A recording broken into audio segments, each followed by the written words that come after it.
This guy just wanted to live a normal life, but life is never that simple. Born as the descendant of the most fearsome Asura heavenly demon in history, he just sneezes.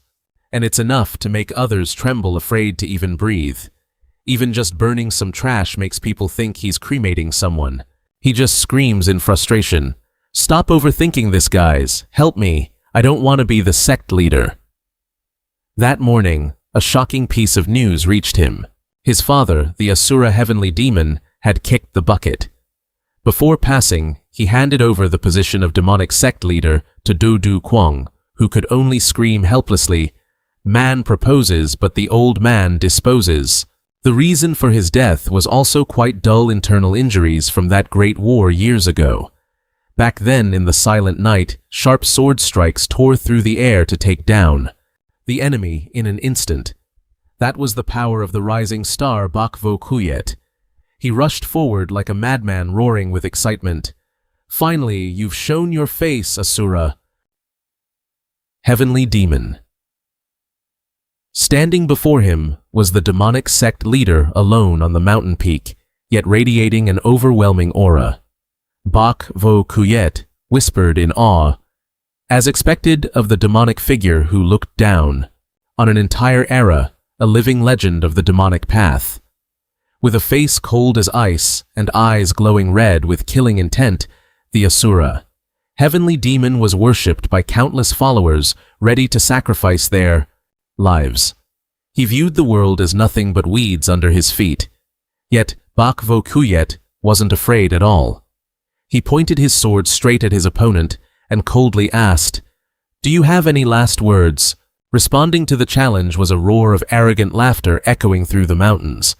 Seeing such tenacity, Webtoon became even more smug.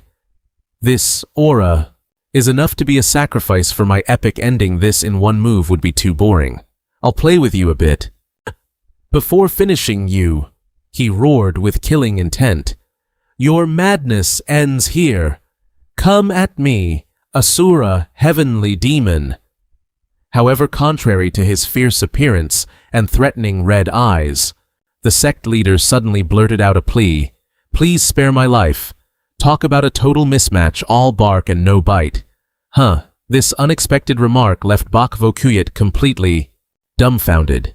His face showed absolute confusion. He couldn't believe that such a peerless expert, a renowned demonic sect leader like the Asura heavenly demon, could throw away his dignity to beg for his life so miserably. He reassured himself that maybe he hadn't been sincere enough, but then the sect leader's voice rang out again, urging, "Please spare me just this once, okay?" It turned out to be a telepathic technique to fool the world. The Asura heavenly demon promised, "I will live as if I'm dead, hiding in the deep mountains, and I will absolutely never appear in the martial arts world again." Witnessing the cowardice of his opponent, Webtoon roared in fury. No, he felt aggrieved because his plan to become a great hero was ruined. There's no glory in defeating a coward. Even though the opponent kept pleading through telepathy, "Brother Bach, have some mercy and let's talk via telepathy," it confused the followers around them, not understanding what was happening. They were probably thinking, what are those two doing? It looks so embarrassing." Unable to accept the truth, Webtoon charged in with sky-high killing intent. "If your dignity is this easily discarded, then just go die already." The Asura heavenly demon panicked and cried out, "Brother Bach, please reconsider." Webtoon's frenzy reached its peak. He screamed, "In the end, what did I train my martial arts for, Facing the lightning-fast attack, the Asura heavenly demon could only groan in pain. This is it. After a massive explosion, the victor was decided in a heartbeat, but the result was totally unexpected. The one who was full of confidence, Webtoon, was actually the one who fell and died after just a single move. Returning to the present after his father's passing, Du Kwang blankly opened the door, his heart heavy with thoughts about the future. He sighed to himself. "In the end, I can't escape the fate of being the demonic sect leader. But the moment he stepped into the shadows, his instincts warned him that something was wrong. Suddenly realizing it, Du Kuang froze for a few seconds, then cast a sharp glare into the corner of the room and calmly asked, "According to my sixth sense, there seems to be a stranger in the room. Who are you? Come out here right now." A tall, dark figure emerged from behind him, bowing, his head in a mysterious way replying, "Forgive me for my insolence." Before Du Kuang could even steady himself to ask again, the stranger moved like a ghost. In just a blink of an eye, he had closed in and pressed his fingers onto the vital pressure points on his body. Du Kuang was shocked and couldn't react. When did he strike those points? Before he could resist, the stranger threw him over his shoulder and said, "Then excuse me," before darting out of the room at a terrifying speed. Completely controlled, Du Kuang gritted his teeth in frustration, realizing all his pressure points had been sealed, preventing him from channeling his energy to fight back. At a time like this, if I don't do something, I'm done for. He thought he had to find a way to call for reinforcements quickly before he was finished. Just then, the figures of the red-haired evil spirit team and the soul-chasing yakshas appeared in front of him. He rejoiced internally, thinking, they might be able to take out that guy. He desperately shouted for help. "Over here, hurry!" But his hope was extinguished instantly when the henchman roared with killing intent, "Stop, kill Du Kuang!" The shouts demanding the new leader's life echoed everywhere. The leader of the group even promised a generous reward to whoever succeeded. Amidst the circle of traitors, the stranger carrying Du Kuang suddenly drew his sword and calmly said, "Let's go, sect leader." With a single powerful sword stroke that tore through space, a storm of killing intent was created, leaving the scene in ruins. Witnessing the elite army wiped out in a heartbeat, Du Kuang couldn't help but be shocked. Those elite soldiers, how were they defeated so easily? Die! The assassin roared as he lunged from above, but the stranger, carrying Du Kuang, had already swung his sword to block the attack. With lightning-fast reflexes, he made his opponent spit blood and fall into a state of terror before he could even realize what had just happened. Amidst the devastated scene after the fight, that dark figure vanished like a flash of lightning, leaving the assassins collapsing in pain. Standing on the mountain peak under the dim moonlight, San Thu Sin, the captain of the red-haired evil spirit team, roared in anger. "What the hell are you guys doing? Are you planning to let that demon Du Kuang escape?" "Huh!" He kept shouting at the helplessness of his subordinates. But a hand reached out and a calm voice suddenly rang out, "Stop!" It was the little-faced demon lord. He appeared with a mysterious smile always on his lips. Even though San Thu Sin was still sulking, thinking that if the prey escaped, the consequences would be dire, the elder still ordered everyone to stop. Facing this difficult situation, the annoyed Qian captain of the soul-chasing yakshas also jumped up, urging them, "Ma to chase him, hurry, use that, and we might still catch up." However, the little-faced demon lord insisted that taking Du Kuang's life could be done at any time, but if escaping. He kept on attacking, leaving his subordinates helpless, but then a hand reached out, accompanied by a calm voice that suddenly echoed, "Stop." It was the little-faced demon lord. He appeared with his signature mysterious smile, even though the yin-yang scholar was still fuming, insisting that letting the prey escape would lead to unimaginable consequences. But the elder still ordered everyone to stand down. Facing this difficult situation, the hot-headed ghost shadow captain of the Yaksha soul chasers jumped up and urged him on. "Chase him quickly. Use that, and we might still catch him." However, the little-faced demon lord insisted that taking Du Kuang's life could be done at any time.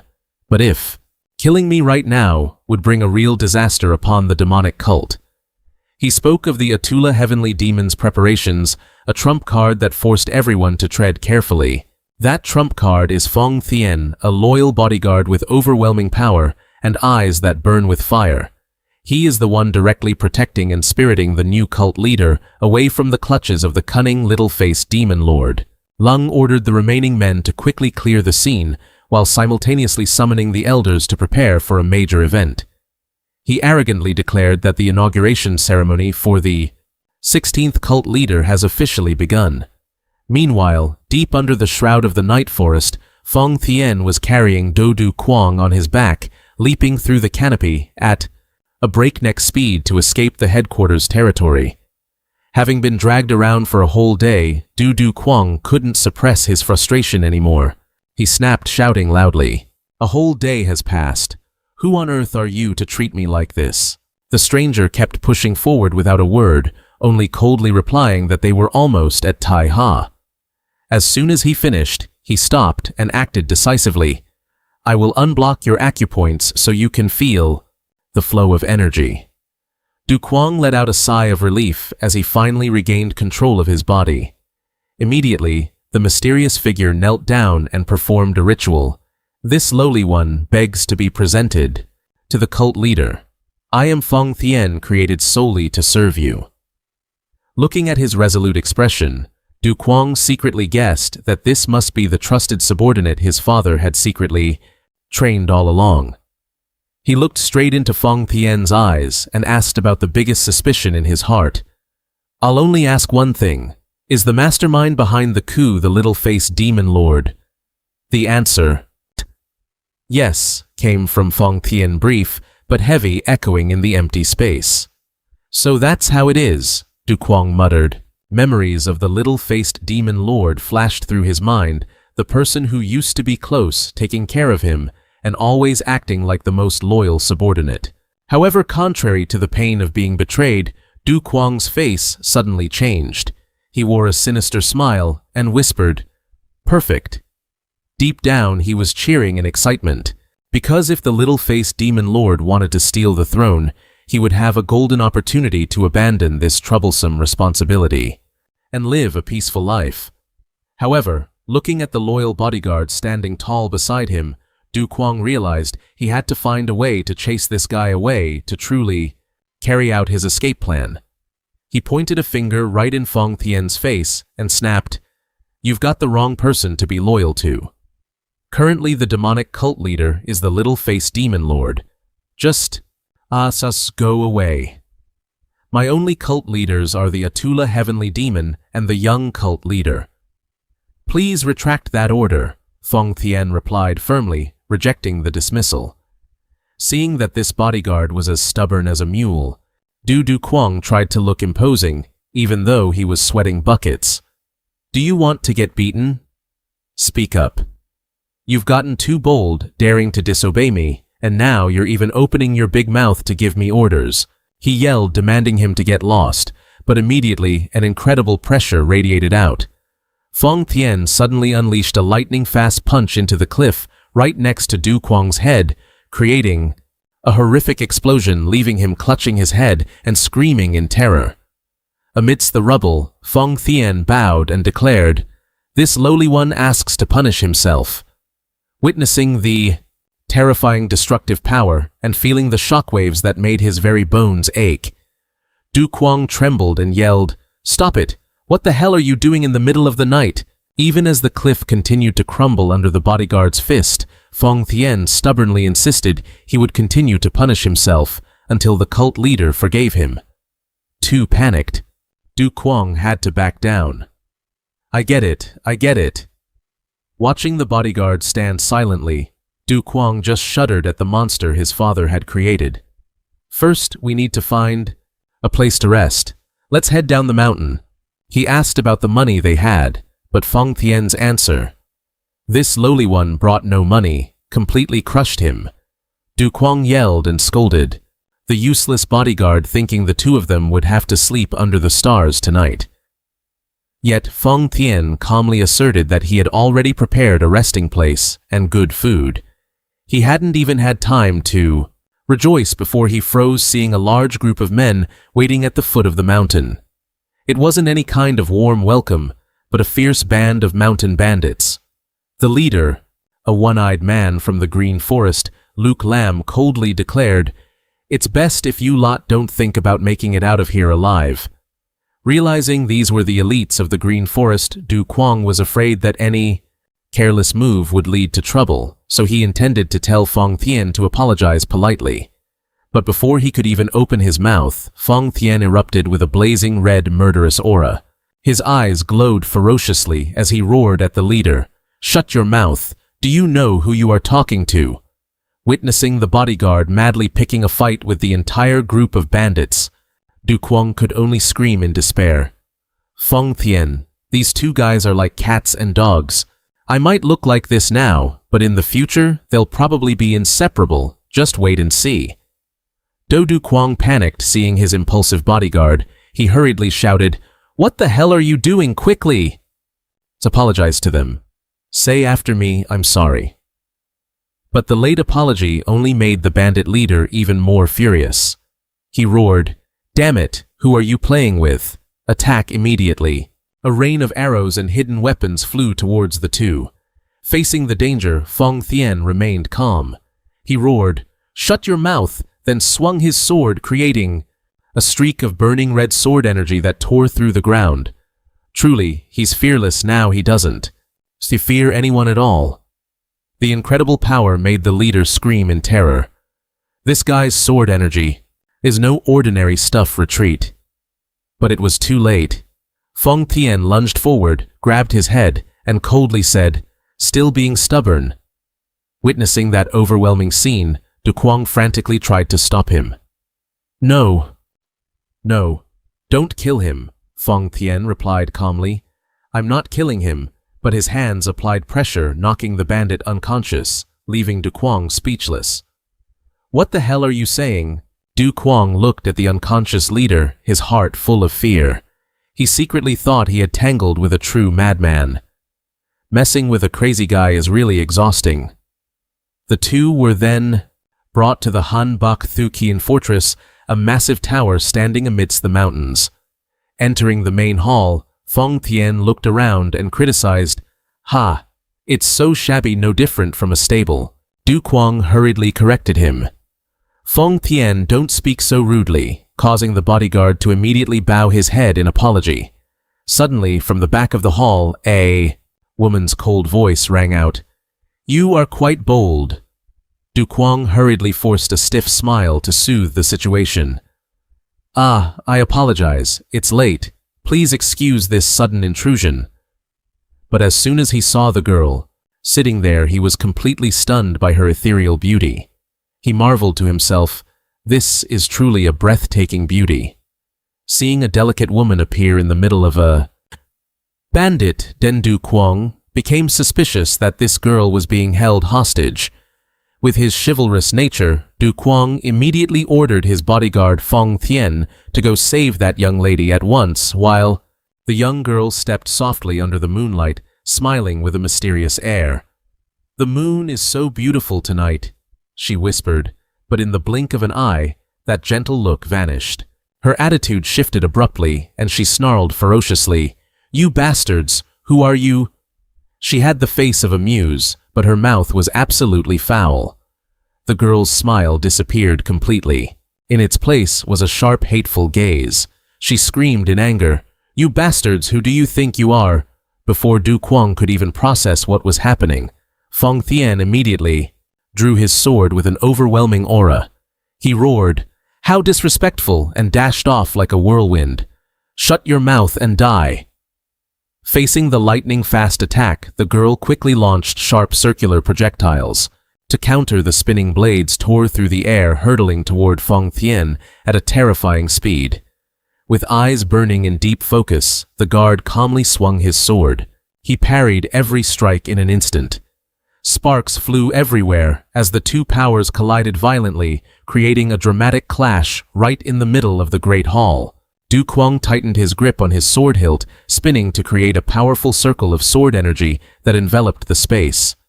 Watching that insane move, the girl could only widen her eyes in horror and scream, "Oh my God, what the hell was that?" A loud explosion echoed. She was blasted away by the powerful shockwave and collapsed to the floor in pain. When the smoke cleared, the girl lay helpless amidst the rubble, gritting her teeth in frustration. "You damn brat!" but immediately a steel-like hand clamped onto her head from behind. Feng Tian stood tall, his gaze cold and imposing, as he declared, "This is the end." Controlled by Feng Tian, the girl was not scared at all. Instead, she laughed defiantly. "Ha ha ha! You think so?"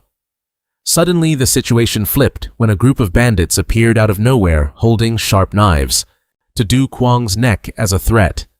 The ringleader roared, "Let go of our camp leader, or I'll take this kid's head," seeing his master fall into danger. Feng Tian panicked and shouted, "Master!" She laughed mockingly. "You understand the situation now, don't you, you damn brat? Or do you want to see this kid's brains splatter?" Looking at the bandits, laughing triumphantly. Du Kuang gritted his teeth in indignation. "For crying out loud, you bunch of flies, do you find this funny?" Without letting them recover, he suddenly channeled his energy and unleashed the ghostly palm technique.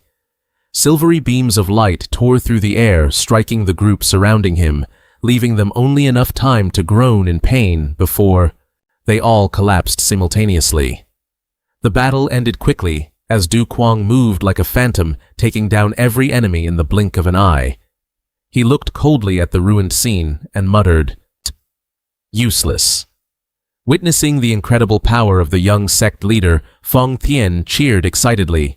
As expected of the master, the ghostly palm is truly powerful. But in response to the praise was Du Kuang's fury. He turned and snapped at him. "I told you to apologize, didn't I? Why didn't you listen?" Feng Tian, shocked, tried to explain that he was just trying to carry out the sect leader's orders to apologize. The crazed guard then slammed his head into the ground again, self-harming until the floor shattered, forcing Du Kuang to shout helplessly, "Stop!" Witnessing the comical scene between the teacher and his student, the girl couldn't help but burst into laughter. "Both of you are more annoying than bandits. I've never met anyone like you." Ha ha ha ha. Du Kuang and Feng Tian could only stand still, watching her laugh uncontrollably in bewilderment. What's so funny? What is there to laugh about? Under the silent night, a scream echoed throughout the mountain camp on the high peak. But in contrast to the noise outside, Du Kuang was now enjoying a rare moment of peace in a hot bath. He shed all his exhaustion quietly watching the moonlight through the window, lost in thought. The martial arts world is so unpredictable. As he put his clothes back on, Du Kuang shuddered, remembering the vicious curses from the female camp leader earlier, feeling as if he had been cursed by her for the rest of his life. After such a night of so many incidents, he only craved rest to recover his spirits. Now, all he wanted was to lie on the bed and get a really good night's sleep. He was quite surprised that the fierce camp leader had proactively offered her room to him. Even though it was just a small camp, this room was fully equipped with tasteful decor, which made him very satisfied. His gaze rested on a beautiful landscape painting hanging on the wall, feeling the gentle scent of the candles wafting through the air, helping to soothe his mind. Unable to resist the call of the soft bed, Du Kuang excitedly threw himself onto it and exclaimed, "This is what happiness is." But when he just lay down, his hand suddenly touched a strange object moving under the blanket. He curiously flipped the mattress over and was horrified to see the female camp leader tied up tightly like a cocoon. Her eyes rolled back and she was foaming at the mouth in a pathetic state. Completely shocked by this horrific sight, Du Kuang yelled frantically, "Feng Tian!" Instantly the guard appeared like a phantom and bowed respectfully. "Did you call me, master?" Du Kuang pointed at the poor girl, twitching on the bed, and scolded him harshly. "How dare you do this to the camp leader? Do you have some kind of ulterior motive toward her?" Faced with his master's questioning, Feng Tian didn't seem remorseful at all, keeping a face cold as ice. He bowed his head and nonchalantly declared, "Why are you so worked up? If you want her, I'll hand her over to you right now." "What the?" Du Kuang snapped in frustration. "Enough, go and unblock the camp leader's pressure points now." After being set free, the girl rubbed her neck and sighed. Phew, finally the pressure points are released. Du Kuang then officially spoke up. I am Du Kuang. What is the camp leader's name? The girl replied arrogantly, My name is Ton Nuoc Lan. She then looked at him with suspicious eyes. Are you the child of some powerful noble? Du Kuang thought to himself. Geez, you're still not done cursing me. Tiredly, he stretched his legs, preparing to rest. I'm tired. I'm going to sleep. Ton Nuoc Lan nonchalantly agreed. Fine. But suddenly, she began to take off her clothes and spoke flirtatiously. We shouldn't waste any more time. Witnessing this bold action, Du Kuang panicked, blushing as he shouted, What are you doing? I said I'm tired and going to sleep. If you're going to sleep, then just sleep. Hey, stop it. Don't go to sleep like that. How can I have any peace of mind? You're doing it again. Seeing his flustered reaction, Nuoc Lan looked him up and down and then dropped an insulting question. Ha, you look handsome, but are you a eunuch? Du Kuang's anger erupted violently. He gritted his teeth in deep resentment, while Ton Nuoc Lan felt triumphant, assuming her prey had completely let his guard down. She prepared to strike him immediately. You dare to let your guard down in front of me? I'll kill you! Ha ha ha ha ha! But just as she was about to launch her lethal strike, sensing she was about to deliver the killing blow, she shouted, You dare drop your guard in front of me, I'll kill you! Ha ha ha ha ha! But just as she prepared to strike her lethal blow, Du Kuang snatched the opponent's hand like a flash of lightning, roaring in a fit of rage. Who do you think you are to call me a eunuch? Without holding back, he unleashed a surge of internal energy. A tremendous force sent the girl flying straight out of the room. Get lost! We don't even know who's the predator and who's the prey yet, and you're already trying to attack me. A loud blast echoed. It shook the whole area, making Feng Tian outside marvel in admiration. Ha, as expected of my master. Deep in the silent night by the rushing waterfall, Du Kuang sat listlessly, feeling exhausted.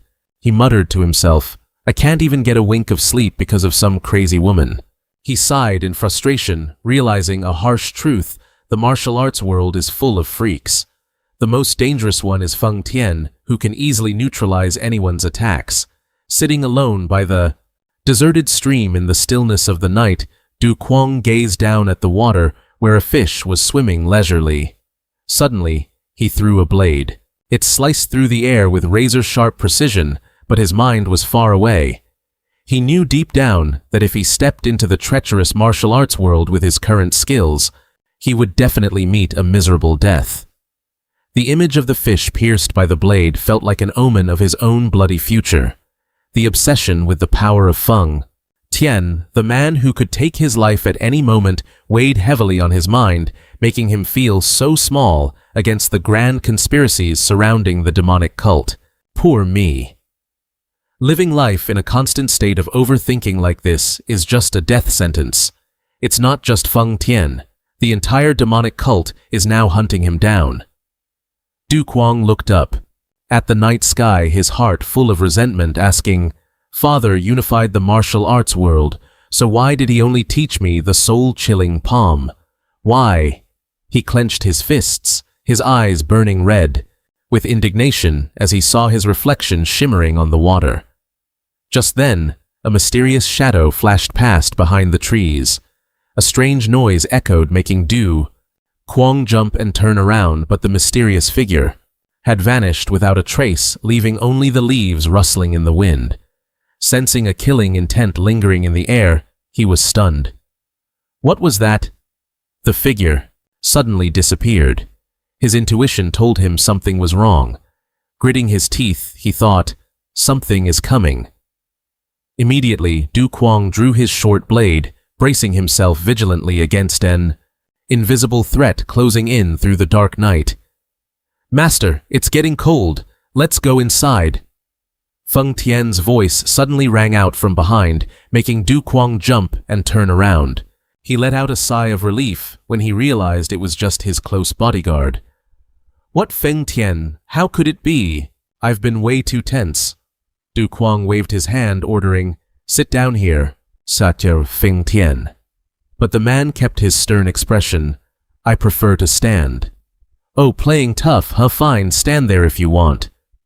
Du Kuang insisted. I have something to ask you. Sit down. When Feng Tian was finally settled, he began to pour out his heart about the contradictions in his father's teachings. He recalled the fierce battles and couldn't understand why, out of so many martial arts, he was only allowed to learn the soul-chilling palm. He pondered, and yet he appointed me as the leader of the demonic cult. How am I supposed to understand this contradiction?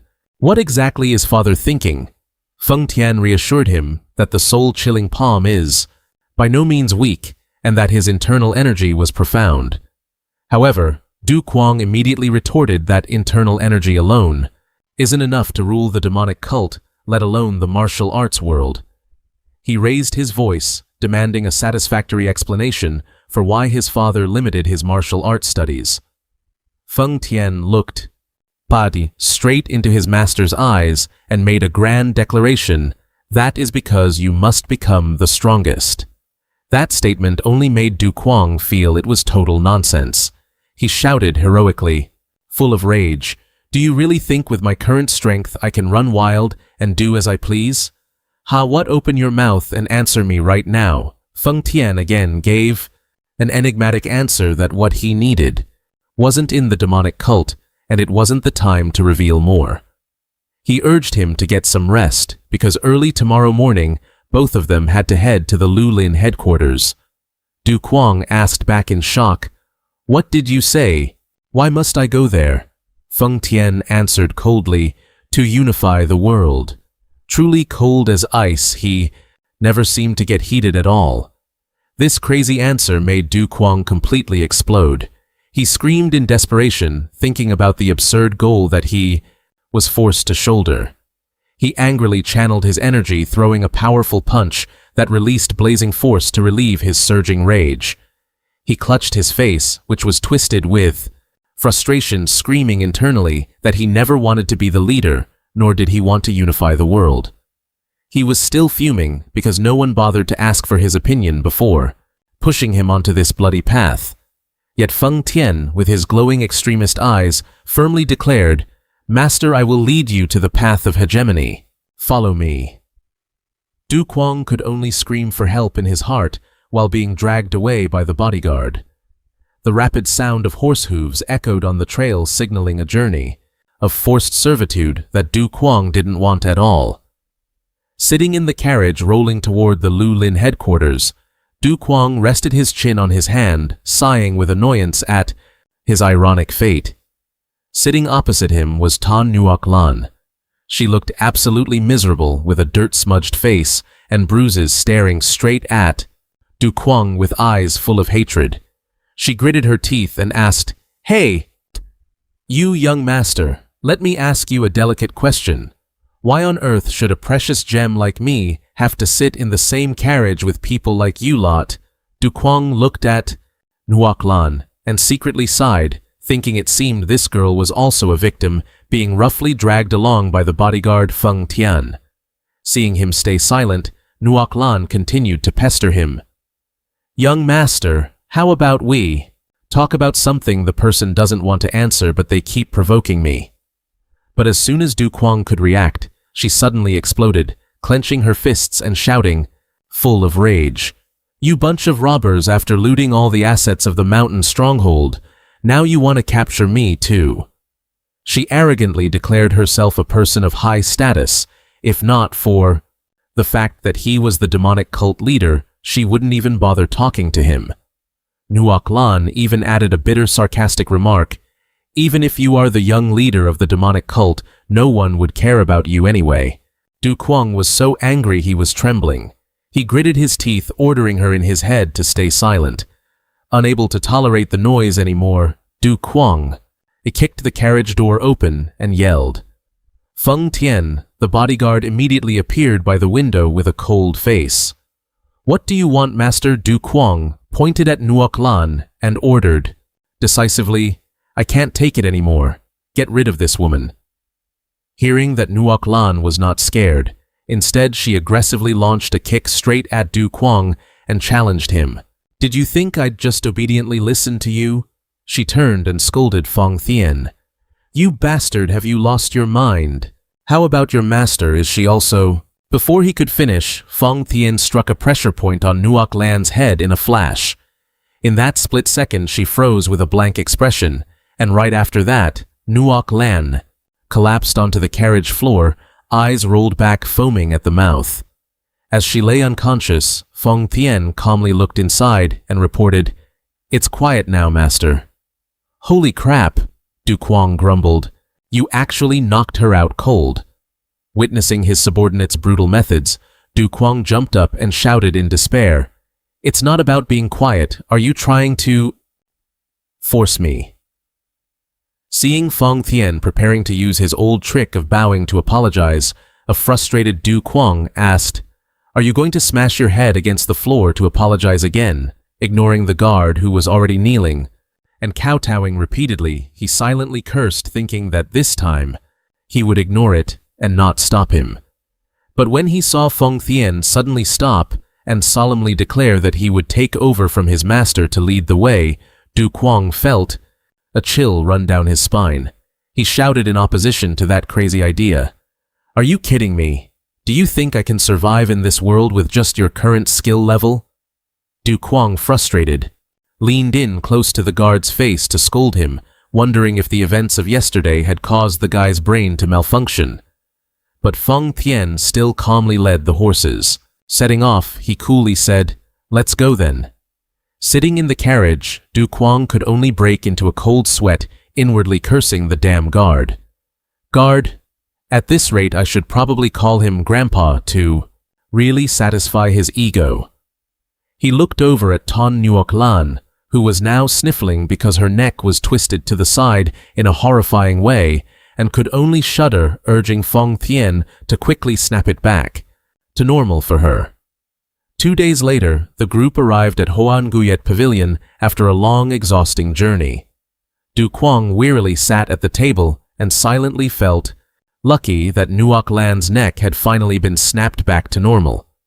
To avoid attracting unwanted attention, he told the guard to keep a low profile. Looking at Nuoc Lan's somewhat strange and funny disguise, Du Kuang could only nod in begrudging approval.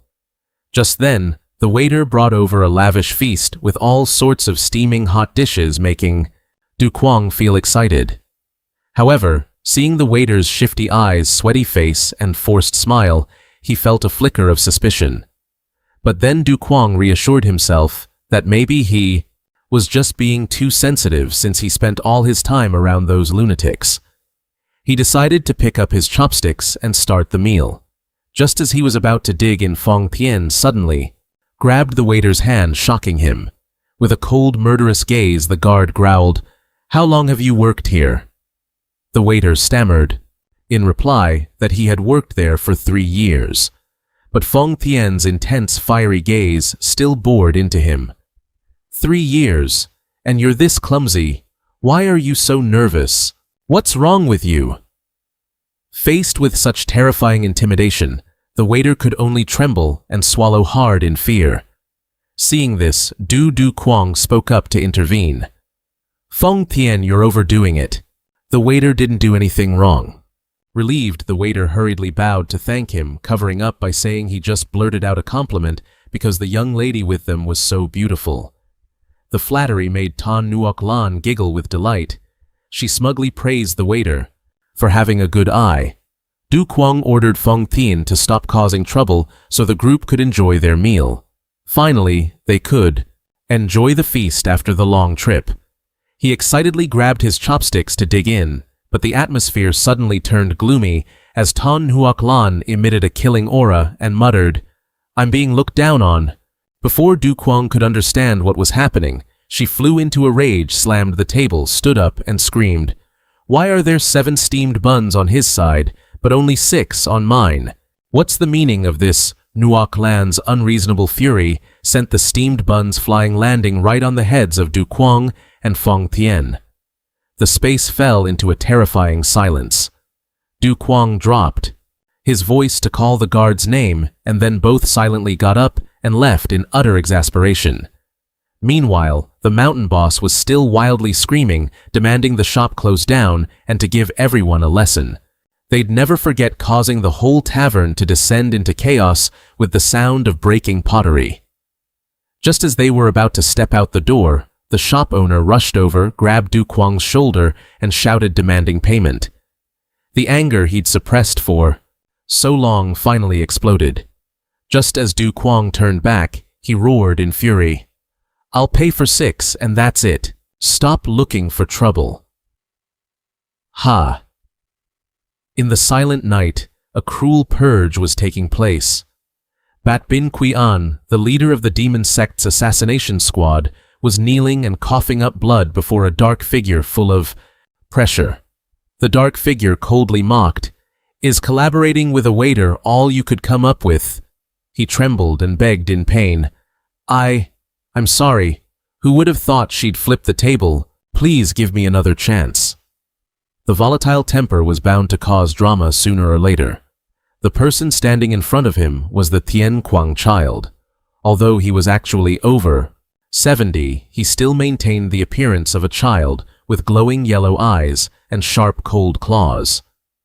Seeing that grotesque face, the assassination leader couldn't help but shiver. "Uncle, I'm still not used to your face." There were rumors that because the Tien Kwang child ate people from a young age, he was cursed to forever carry the grotesque form of a child, knowing that if this failed this time, his life would be forfeit. Bat Bin Kui An bowed his head, promising, "This time I will definitely succeed." Tien Kwang child looked at him with icy eyes and issued an ultimatum, "This is your last chance. Come back successful." Immediately, the squad leader darted into the deep forest, silently calculating a new plan. First, the shadow squad had to lure Fong Thien as far away as possible. He quickly gathered reinforcements and ordered, "Am Duong Songma, you two follow me to take care of that young sect master." 3 shadows like demons tore through the night, darting over the rooftops of the small town to close in on the target. Meanwhile, at the Hoa Nuyet Pavilion, Du Kwang was still sitting deep in thought by the window, unaware that the Reaper was drawing near. From a dark corner opposite, a masked archer had silently appeared. He slowly drew his bow, a sharp arrow aimed directly at Du Kwang. His eyes were filled with killing intent. His hand tightened on the bowstring, determined. "This is our last chance. This trip. If we don't get the job done, you know what happens." Looking at the ordinary happy couple down below, Du Kwang couldn't help but feel a pang of sadness, silently wishing that he too could have a simple life like that. But reality was too harsh, especially when Tan Nuoc Lan from behind urged, "Hey kid, are you finally going to sleep?" Du Kwang was resentful because of the disastrous arrangement made by the guard Fong Thien, who had forced him to share a room with this annoying woman. Nuoc Lan didn't stop complaining that staying up late would ruin her skin and demanded he take responsibility. Du Kwang replied wearily, "Oh my God, why do you keep nagging? Why, I get it now. But shut your mouth and just try to get some sleep for heaven's sake." Just as he finished speaking and turned to walk away, a razor-sharp arrow suddenly tore through the air, heading straight for the room with lightning speed. It slammed into the floor exactly where Nuoc Lan had been standing. Dust and debris flew everywhere, accompanied by the sound of shattering, leaving Nuoc Lan stunned, while Du Kwang only had time to spin around in shock. It didn't stop. There, a rain of arrows poured down from the night sky, as if to flatten the entire room in an instant. In a life-or-death moment, Du Kwang lunged to shield Nuoc Lan, and both of them tumbled to the floor. To dodge the deadly attack, Nuoc Lan was terrified, her face pale as a sheet, and she shrieked hysterically, "Oh my God, I almost lost my life. Hey Du Kwang, what on earth have you been doing to get yourself hunted down like this?" Right at that moment, Fong Thien appeared like a guardian deity and anxiously asked, "Master, are you all right?" Ignoring the arrows embedded in his back, the bodyguard remained calm as he received orders. "I'm fine. Stop them." But instead of rushing out to fight, Feng Tian suddenly grabbed Du Tuong. He dashed outside. Du Kuang panicked and shouted, "I told you to stop the enemy. Why are you carrying me away?" Feng Tian firmly replied that he could not leave his master in danger. Then he carried him straight into the sky, leaving behind the desperate screams of Tan Nuoc Lan, who was abandoned amidst the enemy circle. "Hey, what is this? You're just leaving me behind. You a beautiful girl like me, you bastards. What about me?" Here it was. Feng Tian swung his sword, creating sharp slashes that made the enemies hit by them cry out in pain. His eyes glowed with killing intent, focusing intently on every movement of his opponents. A blazing red sword key beam tore through the night, carrying destructive power that swept away every obstacle in its path. The enemies panicked and screamed, "Damn it!" upon realizing they were completely helpless against the bodyguard's overwhelming power. A terrifying explosion occurred. The force from the sword, Kuai, flattened a whole area of the forest, sending rocks and dirt flying. The assassins fled in panic, shouting to each other, "Feng Tian is coming. Try to stall for time. Don't let him get near the young sect leader."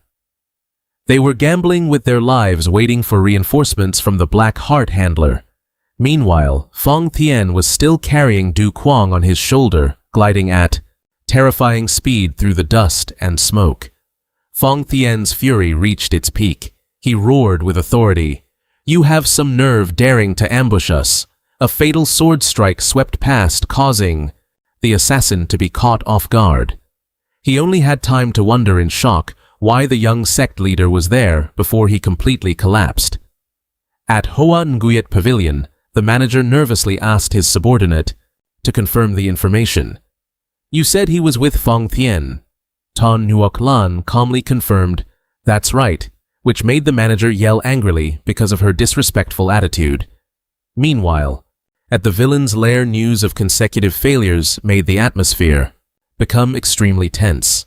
The Heaven-Light pupil with his glowing golden eyes coldly repeated his final warning, "I already told you this is your last chance. Make sure you return successfully." The subordinates could only tremble as they received the order, then quickly vanished into the dark night. In the gloomy space, a bearded man coldly declared, "Running away is useless." The yin-yang twin demons, he channeled his energy, unleashing powerful rays of light that tore through space, striking both of his accomplices and causing them to collapse, right on the spot in shock. Standing before the corpses, he roared with killing intent, "Both of them must die." But immediately after, a horrifying scene unfolded as he suddenly began strangling himself. Witnessing the entire brutal incident, Tan Nuoc Lan gasped in horror. She tremblingly stepped closer, using her finger to touch the corpse, and she was dumbfounded, asking herself, did they really just go meet their ancestors like that? Looking at the people who were so aggressive just a moment ago, now just soulless corpses? She retorted indignantly, "How ridiculous. They dared to value human life so lightly." Right at that moment, Feng Tian landed from the window, carrying Du Kuang, who had a wound on his face. Du Kuang staggered and complained to his bodyguard, "Feng Tian, are you trying to bathe me in blood?" Seeing the three corpses lying sprawled on the floor, he couldn't help but ask in surprise, "Who are they?" Feng Tian spoke in a low voice, "That one is the Black Heart handler, and the two in front are the yin-yang twin demons." Tan Nuoc Lan hurriedly asked, "What on earth happened?" Du Kuang wearily replied, "I didn't do anything. You said he was the Black Heart handler, right? He kept muttering about some failure. Then he killed the other two and committed suicide." "Suicide? So that's why you survived. I hadn't even asked anything yet, and he was already dead. Human endurance has its limits. It's so frustrating when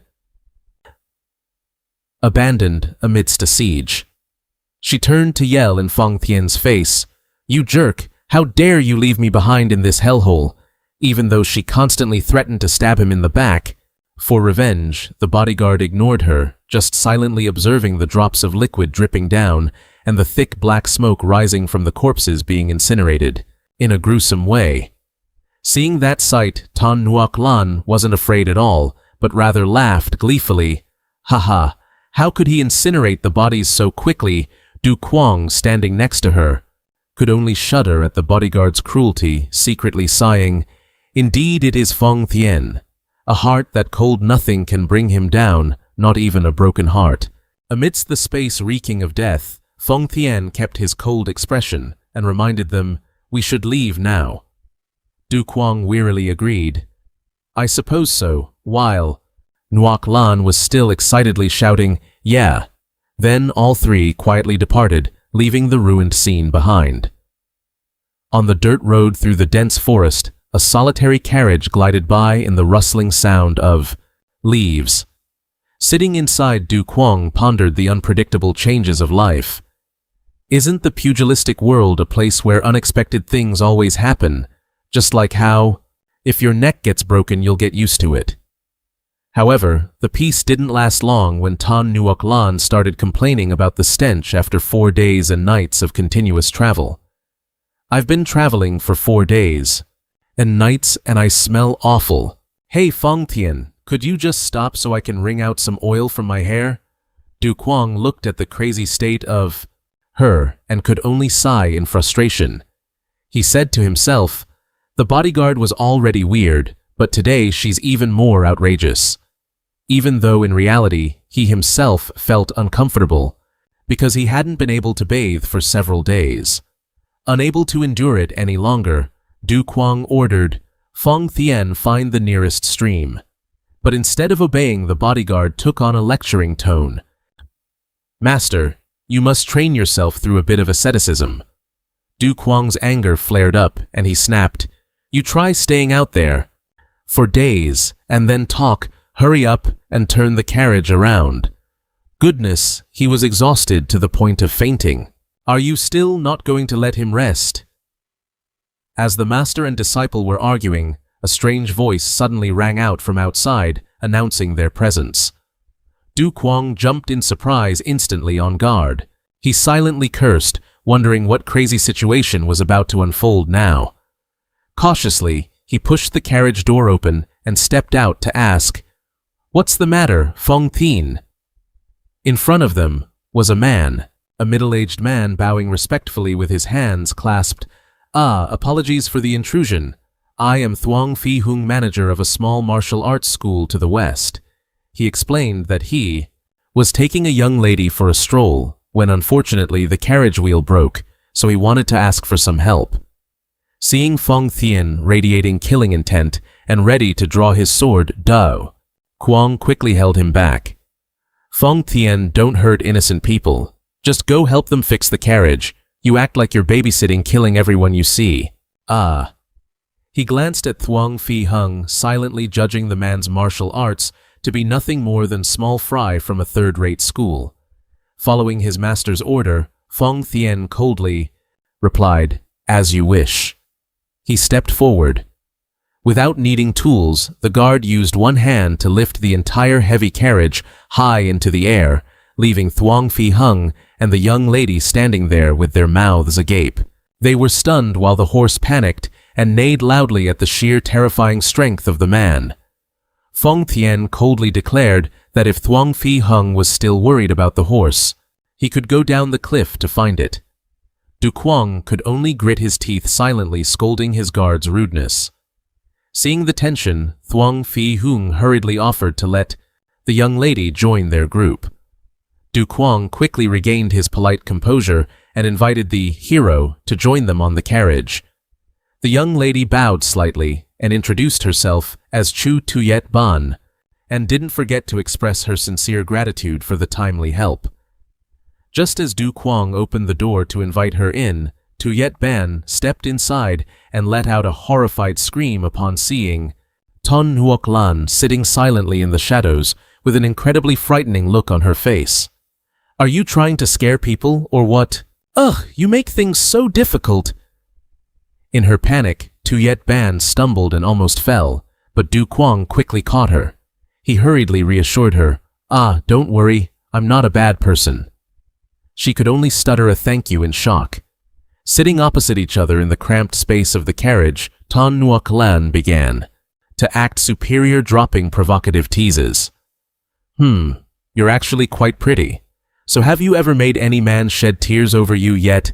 Facing Nuoc Lan's aggressive posturing, Tuyet Ban could only answer timidly with short-clipped responses. Seeing her opponent act so haughty, Nuoc Lan continued to mock her, but only received weak denials from the young girl. Tuyet Ban's shyness made Nuoc Lan feel bored. She gave an arrogant huff and turned her face away. Witnessing this scene, Du Kuang thought to himself that with Nuoc Lan's intimidating face, it would be strange if she wasn't scared. The air in the carriage became suffocatingly tense. Du Kuang glanced at Tuyet Ban and felt the tension enveloping them.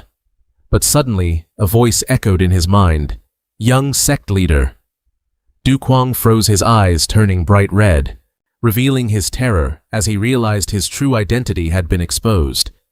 He was shaken, wondering if the beautiful woman in front of him was an assassin sent by the demon sect to take his life.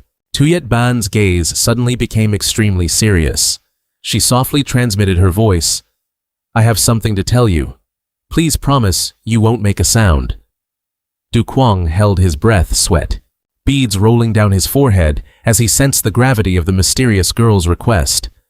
Suddenly, a loud explosion broke the tension. Feng Tian lunged like a whirlwind and shouted, "Danger, master!" While Tuyet Ban hadn't even realized what was happening, the guard's iron hand grabbed the back of her head cruelly. The poor girl could only widen her eyes in horror before being completely overwhelmed by the crushing force. Feng Tian calmly held Chu Tuyet Ban's head firmly, then coldly announced, "This woman is dead." Witnessing his subordinate's decisive, almost sadistic action, Du Kuang was shocked and blurted out, "You acted on your own." Behind him, Tan Nuoc Lan witnessed the horrific scene and trembled, unable to speak. Feng Tian kept his expressionless face, bowing his head to explain, "Yes, master, it's faster than using pressure points. That Thuong Phi Hung guy was the same."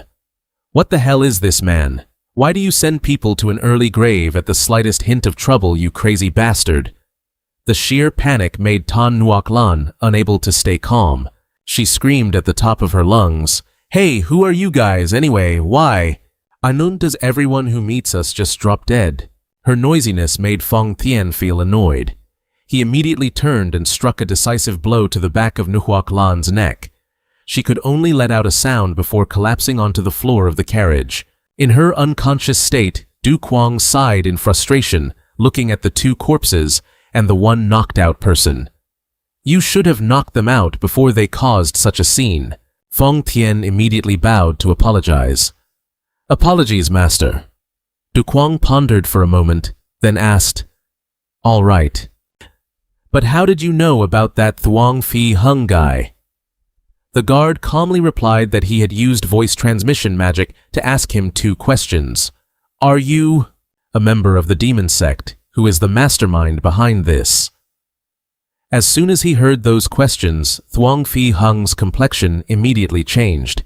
He swallowed hard in absolute fear. Feng Tian continued, "And just as I was about to strike, he committed suicide quite neatly." Du Kuang fell silent, deep in thought. He realized a terrifying truth.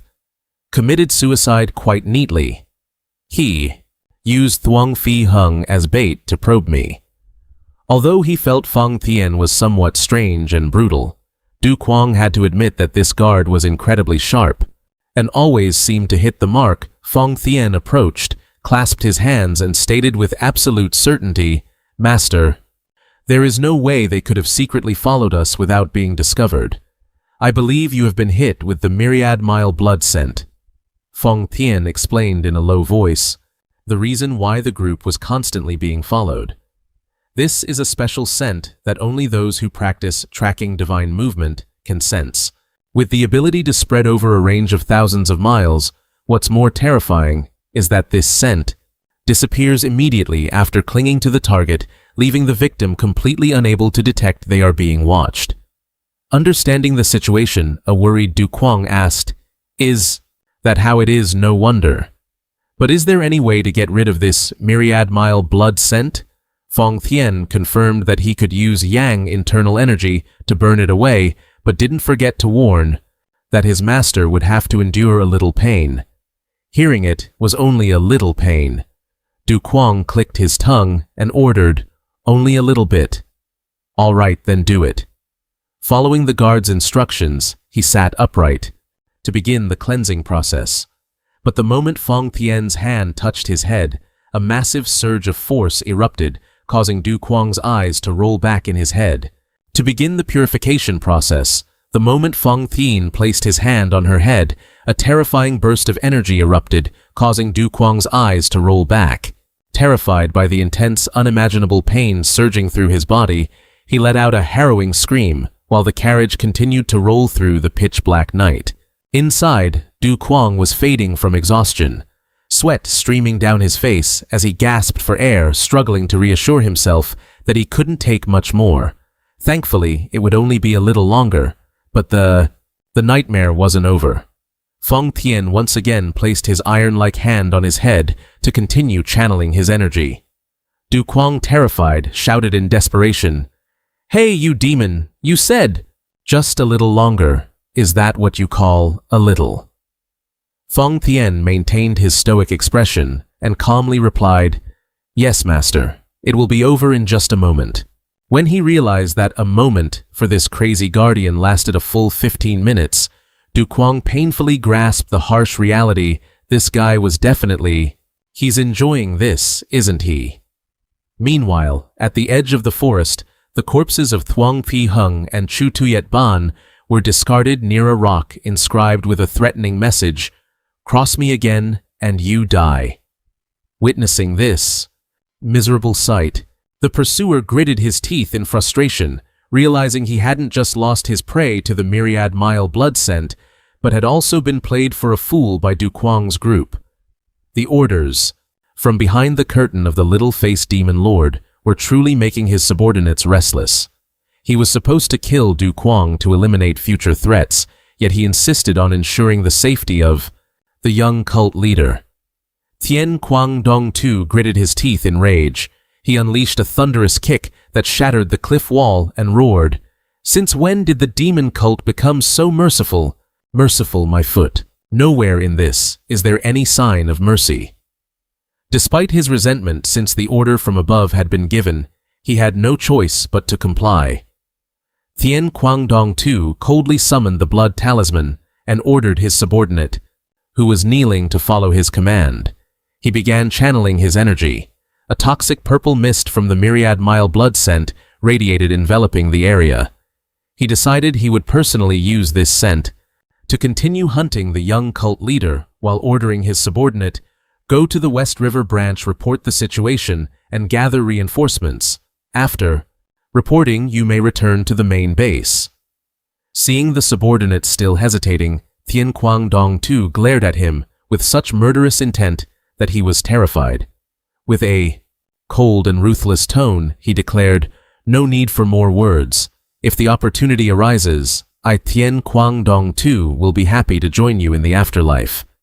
His ultimate goal right now was to force Fong Yutien to act and deliver the cult leader's calculated intentions to Du Kuang at all costs. Meanwhile, the carriage quietly rolled through the deep green forests. Inside, Du Kuang wearily leaned against the carriage wall, his face showing clear signs of exhaustion after the series of events.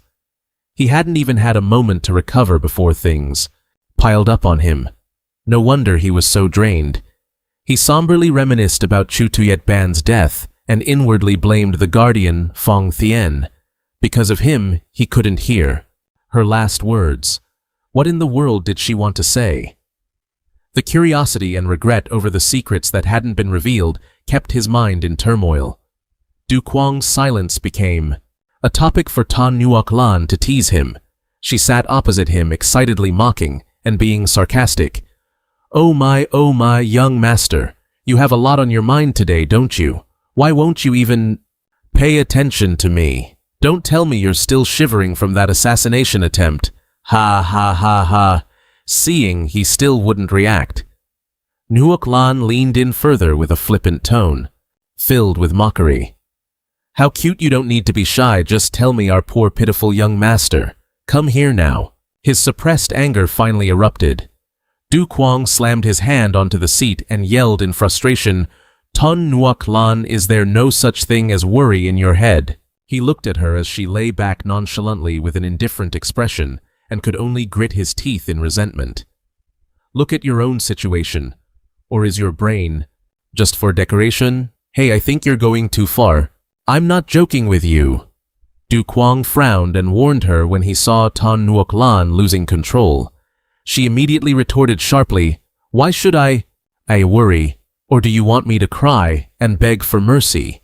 Nuoc Lan shouted, asking if he wanted to be consoled or coddled. Seeing her agitated expression, Du Kuang realized her tone had a slight tremor. He thought to himself, could it be that she is just trying to act tough to hide the anxiety surging within her? Du Kuang sighed softly, then used telepathy to apologize. Ton Nuoc Lan, I spoke too harshly. I'm sorry. She was momentarily surprised to see the new young cult leader lowering himself. The cult leader is actually using telepathy to apologize to me. Du Kuang calmly explained that it was because she was his friend. He wasn't someone who would randomly apologize to others. Nuoc Lan accepted the apology, but was still curious about what he was thinking so seriously. Du Kuang began to tell the story of a friend whose family was large, but suffered a rebellion led by an uncle. He was lucky to escape thanks to his subordinates, but the uncle's men had no intention of killing him. He mused, they should have cut the weeds at the roots, right? It feels like they wanted to convey something. Ton Nuoc Lan, after a moment of thought, used her clever brain to make a judgment. Perhaps they meant that as long as your friend lives in seclusion, he won't be hunted down anymore. That made Du Kuang freeze. He inwardly wondered if the truth was really like that. His crimson eyes flashed with coldness as he realized one thing. Absurd. There is no way the elite of the demon cult would miss their target so easily. He recalled his meeting with Chu Tuyet Ban and realized the true message she wanted to convey. The demon cult did not want to kill the young cult leader. A smile, full of calculation, appeared on Du Kuang's face as he confirmed this reality in his mind. They don't want to. Just then, Fong Thien opened the carriage door and respectfully suggested, Master, let's take a short break then. We'll continue. Du Kuang nodded in agreement. He calculated that once he understood the demon cult's territory, everything would become much easier. He inwardly apologized to his loyal guardian, because his ultimate goal was to regain the freedom he had always longed for.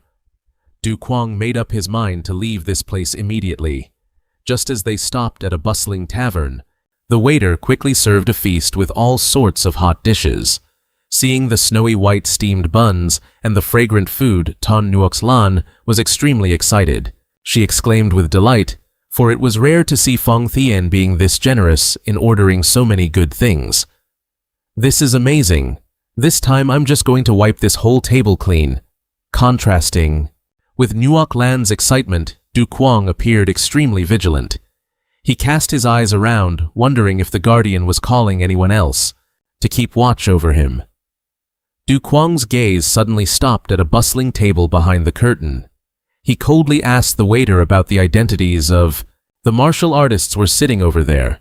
The waiter quickly replied that they were members of the Hovan Gang, a sect famous for warriors with profound skills. Seeing the guest seemed interested, he chuckled and reassured him that they usually don't strike first, so just enjoy your meal with peace of mind. Du Kuang gave a slight nod to show he understood, but deep down a bold plan was forming in his mind. The higher their martial arts, the better it is for my escape plan. When the time comes, I've got to be quick and sharp, or I'll be miserable for a long time. Looking at Fong Thien, who was sitting calmly beside him, Du Kuang silently calculated that he would turn those Hovan Gang members into human sandbags to block his loyal bodyguard. No original text for this segment implied transition. He planned to use the Han Kuang technique to severely injure Fong Thien, then take advantage of the chaos to quickly run away. Thinking it, he did it. Du Kuang suddenly stood up, pointing at the table of the martial artists and shouted provocatively, "What you dare call the Hovan gang a bunch of losers? How arrogant!" The baseless insult made the Hovan gang warriors furious. They all drew their swords, surrounding his table with towering killing intent. Du Kuang whispered to himself, "Hun Kuang is strong enough to shatter a boulder, but against someone as strong as Fong Thien, he will surely recover quickly." Looking at his subordinate, who was still calmly putting a bun into his mouth, Du Kuang gritted his teeth and steeled his resolve. "Sorry, Fong Thien, don't blame me."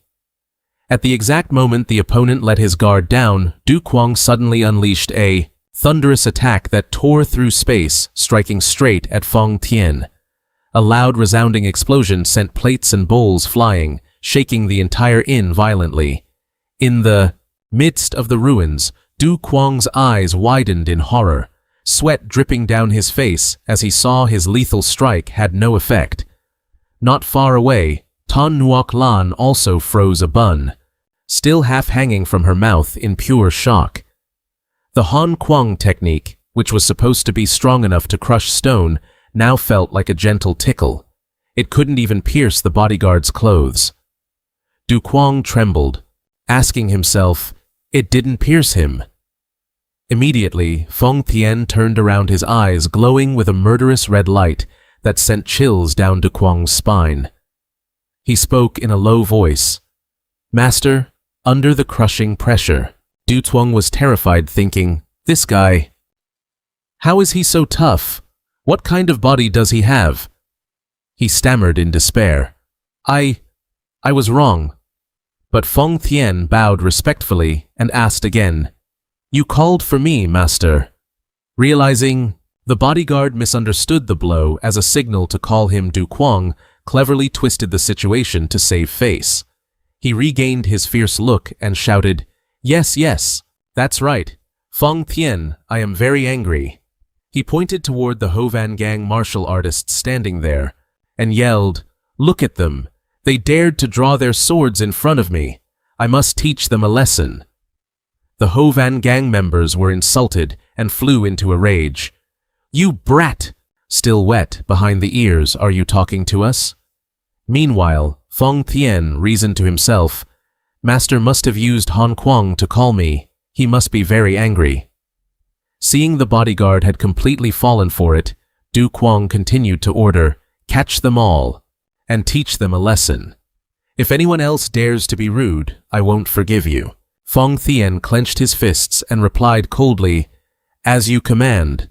Like a caged beast let loose, Fong Thien charged into the crowd and roared, "You bastards, do you need to bleed before you learn your lesson?" He unleashed thunderous blows, the martial artists only having time to cry out in pain before being taken down in droves.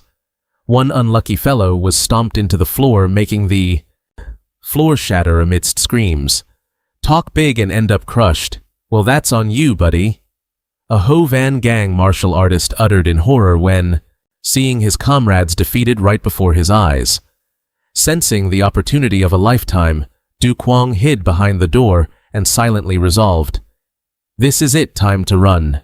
A huge explosion shook the whole inn, with dust and debris obscuring the view, providing the perfect cover for him to slip out. Du Kuang dashed across the rooftops, silently thanking the unlucky Hovan gang members. "I won't forget this favor." Even though it cost him all his internal energy, he poured everything into his light body technique to escape while they were busy stalling Fong Thien.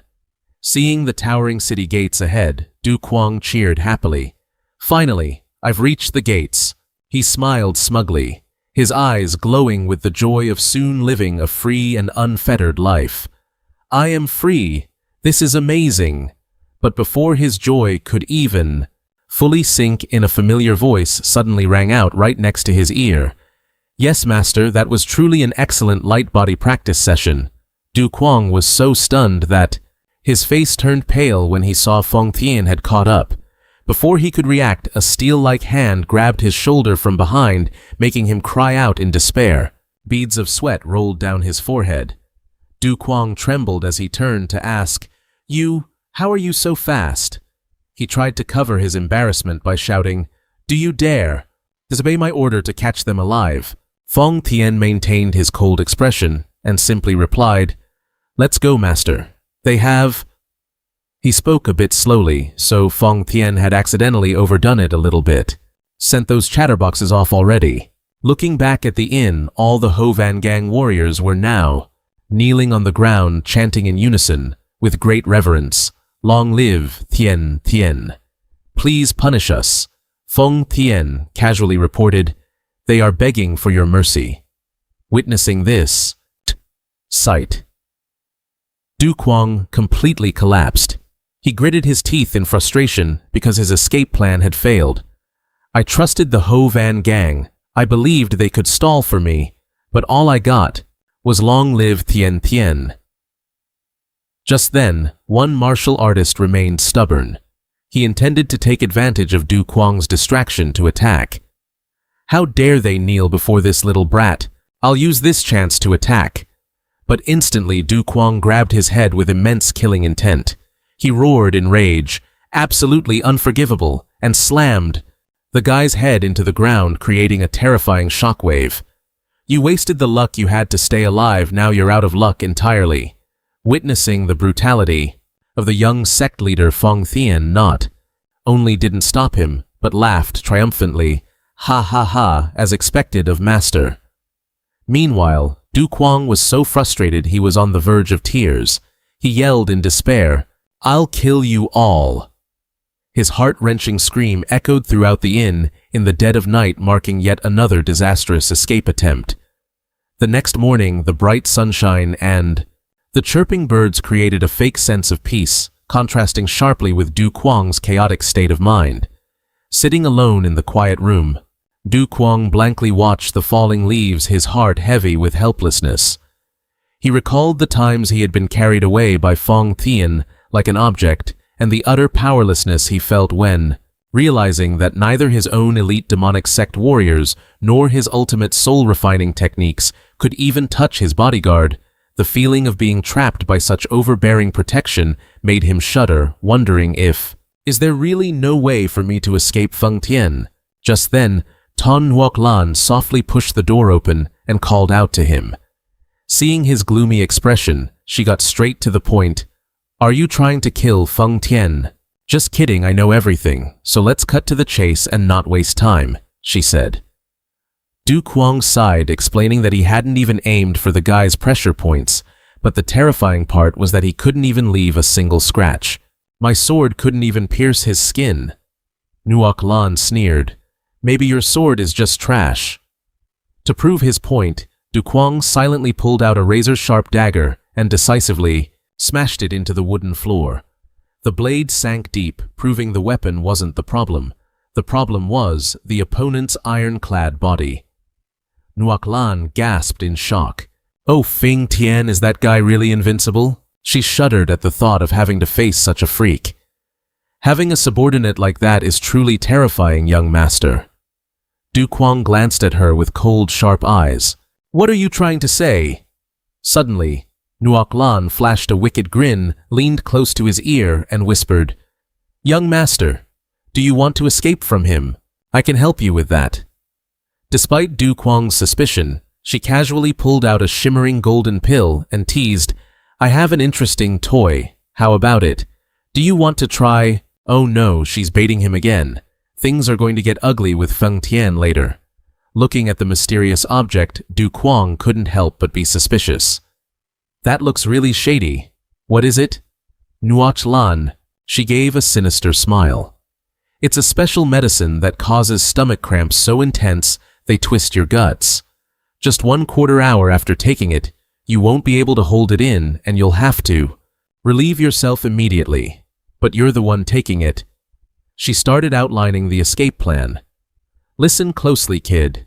If I take this, you tell Feng Tian that I intend to run away while I'm at the latrine, and he has to follow me to keep watch."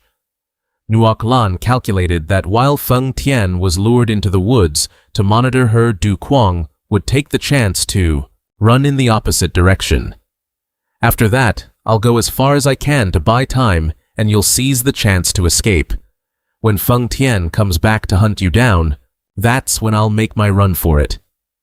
What a ruthless plan. Is she really sure this will work? She insisted this plan could buy at least half a stick of incense worth of time. "For you, kid, I'm making a sacrifice." Seeing this sudden sacrifice, Du Kuang was moved. "If you say so, I'm very grateful. I really feel bad for Miss Tan." But Nuoc Lan just scoffed. "Forget it. I'm going to teach that Feng Tian a lesson he'll never forget." Seeing her resolve, Du Kuang smiled and nodded. "I agree to this plan. Thank you, Miss Tan." Nuoc Lan glanced at him. "You're finally learning, huh?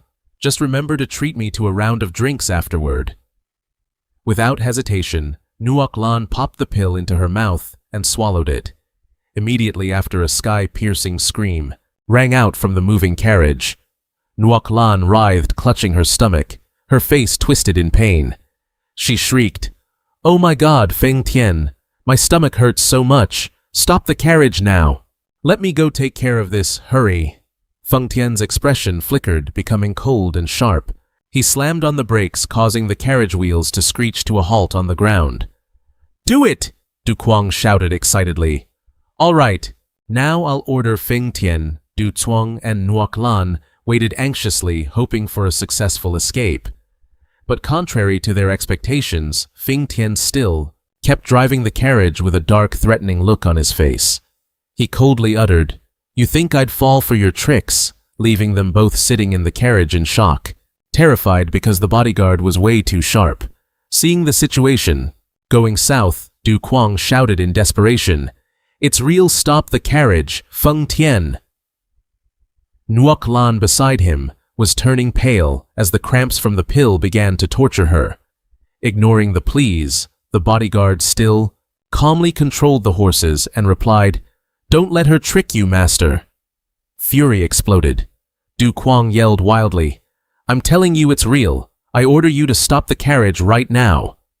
He lunged forward, punching the carriage wall, screaming non-stop, "You bastard, stop! I told you to stop, stop!" Oh no, he's losing his mind now. If he says stop, then just stop. Let him go.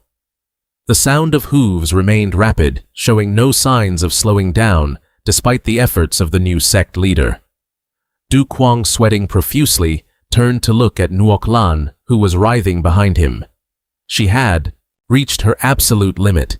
Her face was completely distorted, her eyes rolling back in frustration and agony. "Oh God, why does my sister have to suffer like this?" Nuoc Lan gritted her teeth and let out an agonizing, heart-wrenching scream. "Damn it!" A blinding light erupted from Nuoc Lan's body, followed by a heaven-shaking explosion. The sheer force from this special localized blast blew the roof of the carriage right off, causing Feng Tian to look back in horror. "Master!" The bodyguard panicked and lunged toward the carriage, which was now engulfed in thick smoke. Amidst the chaotic scene and an indescribable smell, Du Kuang's scream echoed through the mountains and forests. He could only squeeze his eyes shut and fold his hands in prayer, feeling completely helpless as his escape plan turned into a horrific disaster. Feng Tian hurriedly rushed through the trees, bowing his head in apology. "I'm sorry, master." As soon as he landed, the bodyguard admitted in shock that he never expected Tan Nuoc Lan to actually do such a terrible thing, right there in the carriage. Du Kuang stood with his back turned, his voice trembling with resentment. "You disobeyed my orders. You must be punished." He turned back with a face twisted in disgust, gritting his teeth, asking his bodyguard if the supreme path filled with storms that he kept talking about required him to smell someone else's waste. Feng Tian immediately carried out his punishment. He repeatedly smashed his head into the ground with such terrifying force that the earth shattered, shouting loudly, "I'm sorry, master, I was wrong." The explosion echoed throughout the mountain region, leaving Du Kuang only able to look up at the sky and scream in despair, "Ah, damn it!" After all those failed escape attempts and the unexpected incident in the end, he still had to crawl back into that haunting carriage. With such a perfect plan gone to waste, he must be burning with rage. Stepping inside, Du Kuang saw Tan Nhua Kalan, sitting there blankly with a pale face, her eyes soulless from extreme embarrassment and exhaustion. She muttered in despair that she wanted to die right then and there, because she couldn't face anyone anymore. However, just a moment later, Nhua Kalan's attitude suddenly shifted. She flashed a wild, insane grin and declared, "Let's do it again." Oh my God, is she going crazy from the pain and shame? Sitting there blankly with a pale face and lifeless eyes consumed by shame and exhaustion, she muttered in despair that she just wanted to die right then and there, because she couldn't bear to face anyone. But a moment later, Nhua Kalan's attitude suddenly shifted. She flashed a crazed smile and declared she would do it again. Seriously? Are you kidding me? Did the embarrassment and shame actually make you go insane? You're actually willing to go this far? Du Kuang was stunned, unable to believe his ears. He shouted, asking why she had to sacrifice herself like this for him. In response, he was met with the extreme ferocity of Nhua Kalan. She screamed in his face that the Tan family never knew how to give up, then continued to writhe in intense abdominal pain.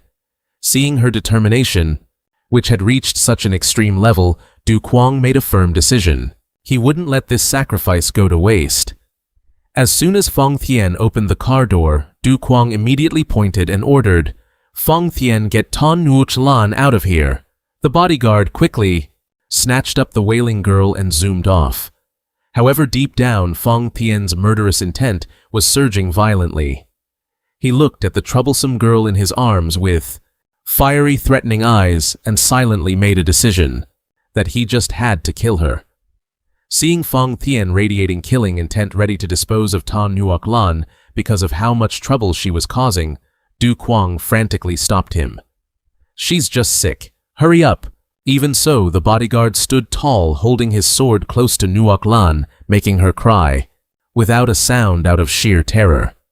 Sensing the golden opportunity to separate from this troublesome subordinate, Du Kuang roared with authority, "Are you trying to defy me again, Feng Tian? Why is this guy, Bio, so stubborn, always ready to get rid of people at the slightest opening?" Faced with his master's rage, Feng Tian finally had to lower his sword and bow his head in apology. "Forgive me, I will follow your orders." Seeing the bodyguard had finally submitted, Du Kuang immediately gave a polite push. "The smell is terrible. Take her somewhere further away and make sure to watch her carefully." Feng Tian didn't doubt it for a second. He immediately hoisted Nhua Kalan up and bolted away like a whirlwind, accompanied by a sharp, "As you command." As soon as the bodyguard's figure vanished, Du Kuang quietly stepped out of the car, preparing for his final escape plan. "If I don't succeed in escaping this time, there's no point in even talking about it." Not wasting a single second, Du Kuang pushed himself to the limit, sprinting through the dense forest. He silently appreciated the haunting sacrifice of the mountain camp leader Tan Nhua Kalan. "I won't forget this favor." However, he quickly realized that if he kept using his movement techniques so openly, he would sooner or later be caught by that monster of a bodyguard. He gritted his teeth and recalculated his strategy. "If I keep using movement techniques, Feng Tian will catch up to me for sure." So he stopped at a dense bush and told himself, "This place will do." Du Kuang hurriedly suppressed his breathing, trying to conceal his tracks deep in the grass to wipe away every trace. Just a moment later, Feng Tian arrived at that exact spot. He looked around with a suspicious expression. "The tracks disappear here." Lying flat on the ground with cold sweat dripping down his forehead, Du Kuang held his breath, watching the bodyguard standing right next to him. Feng Tian looked around the quiet forest, puzzled. Where has the master gone? Lying flat in the bushes, Du Kuang held his breath, following every move of the bodyguard standing right beside him. Feng Tian pondered with a very serious expression. It's impossible that he would give up his position as the leader of the demon sect and run away. Surely, he must have been kidnapped while practicing his movement techniques. This guy really doesn't need to think much, meeting a boss who loves overthinking. With his rage peaking, he roared with murderous intent, "I won't let them get away with it," and shot off like lightning to hunt down the imaginary kidnapper. Empty. Seeing the bodyguard's figure had disappeared, Du Kuang finally dared to breathe a sigh of relief. He's gone. To ensure absolute safety, he decided to sit still and start counting down. The time. Stay calm. 1, 2, 3. Time slipped away until the sky turned a brilliant sunset orange. By the time the number reached 19,999 20,000, Du Kuang finally dared to stand up and stretch. He confidently affirmed that this waiting time was more than enough to shake off that monster bodyguard and broke into a satisfied smile. Surely that's enough. Finally able to breathe easy, but his joy was short-lived. His smile vanished instantly when he saw a dark shadow standing tall with arms crossed waiting right behind him. It was none other than Feng Tian, with a face as cold as stone. Wow, so great. Having such a fast subordinate, I'd probably cry. Du Kuang was so shocked, he turned pale as a sheet-cold sweat dripping down as he realized his escape attempt had failed miserably once again. In his extreme confusion, he could only stutter. This is... Feng Tian maintained his terrifying composure and asked, "Are you practicing the concealment technique, Master?" As if he had found a lifeline, Du Kuang hurriedly played along to cover up his attempt to run away. That's right, the Jianghu is a dangerous place. He gave a thumbs up and didn't forget to offer some awkward praise. You're pretty good at tracking too. Seeing the bodyguard seemed to have fallen for it hook, line, and sinker and was urging him to continue. Because the business was done, Du Kuang could only follow along. With a bitter, forced laugh, "The road is still long, ha ha ha." However, Feng Tian suddenly stopped and called out in a low voice, "Master!" Du Kuang started and froze, feeling a chill run down his spine. He slowly turned his head back, only to see Feng Tian's face turn dark and terrifying, with his eyes rolled back full of extremism. With a tone full of self-reproach and terrifying determination, the bodyguard looked straight at him and coldly declared, "You must punish yourself. You must punish yourself." Feng Tian's cold declaration left Du Kuang stunned, sweat dripping down his forehead. "Oh my God, that hit like a thunderbolt. No joke." The bodyguard, with a darkened, pressure-filled face, repeated the dying wish of the Atula heavenly demon, saying he wanted his son to walk the path to becoming a supreme being. Feng Tian raised his voice to insist that every action going against that path was an unforgivable sin. And this was already the third time Du Kuang had planned to run away. Realizing his every calculation had been seen through long ago, Du Kuang panicked, but still tried to shout to cover up his embarrassment. "How dare you frame me?" However, Feng Tian was not moved at all. He continued to lecture that a supreme being is not allowed to lose their dignity, and must always keep their head held high while moving forward.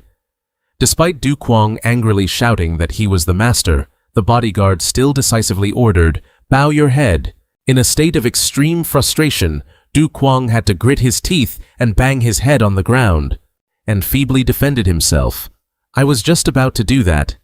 Wow, so he's really going to submit to that guy. And it doesn't stop there.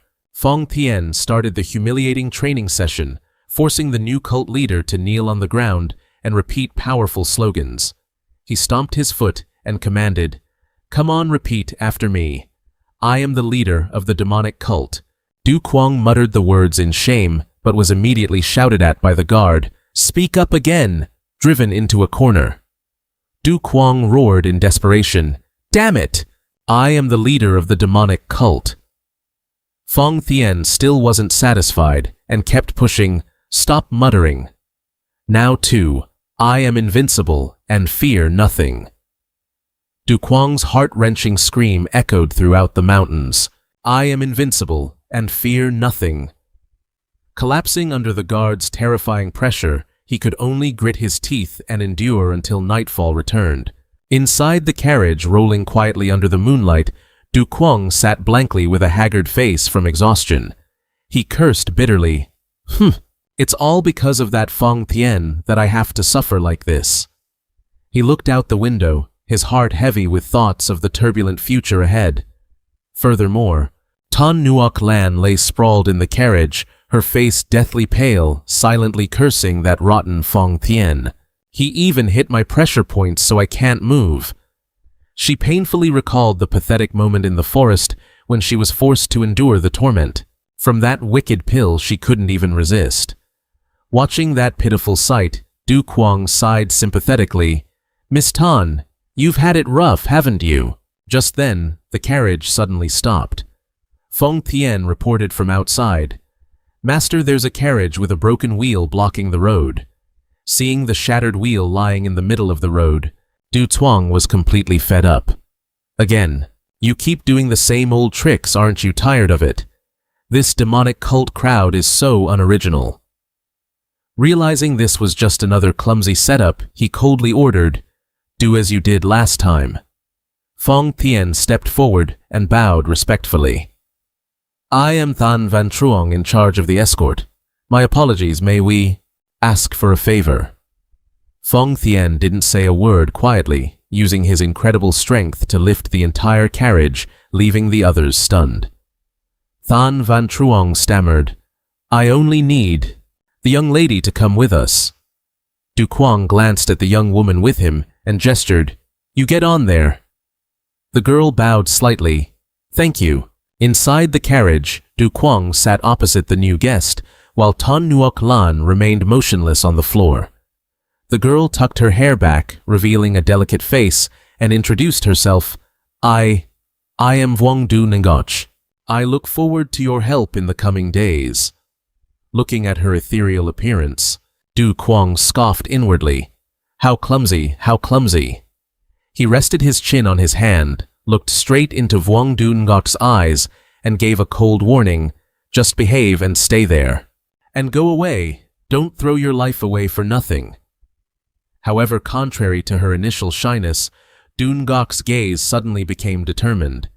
She stared right at him and asked back, "Do you think I'm afraid of death?" Du Tuang smirked. "Foolish, do you think Fong Tien would just let you come along?" He explained that the guard was only intentionally creating a glimmer of hope to lure the enemy out, only to crush it in the most ruthless way possible. Yet Vuong Du Ngoch didn't flinch. She lowered her head and said in a low voice, "I don't care." Du Kuang sighed. "You really are. If that's the wish of the face-painting demon lord, I already knew that." Before he could finish, Vuong Du Ngoch suddenly looked up, leaned close to his face, and blurted out a shocking line. "Just to be able to tell you I love you, even if I die, I would be content." The sudden confession made Du Kuang freeze cold sweat, dripping as the horrific image of the elder, the face-painting demon lord. Sending heart emojis to him flashed in his mind. He screamed in terror, "Hey, that's impossible! What are you talking about? It's all some kind of nonsense." He skeptically asked, "Are you being ordered by that old man?" This sent Vuong Du Ngoch into a fit of rage. She stood up abruptly and screamed in his face, "How dare you call my love nonsense?" Du Kuang backed away in shock. He couldn't believe his ears and gasped, "Who are you?" That question was like adding fuel to the fire. Vuong Du Ngoch roared with indignation, "How dare you look down on my love?" Without a moment's hesitation, she swung her hand and delivered a thunderous slap, leaving Du Kuang dizzy. His face showed clear shock at this woman's insanity. Du Ngoc smiled in a bizarre, cold way and told him to go. As the horses outside began to neigh in panic, he thought, "So that's what it's like when a monster goes crazy." Doing this so often is really exhausting. Immediately, Fong Tien rushed in like a whirlwind and shouted, "Master, what's happening?" Seeing his master staggering on the floor, the guard flew into a rage.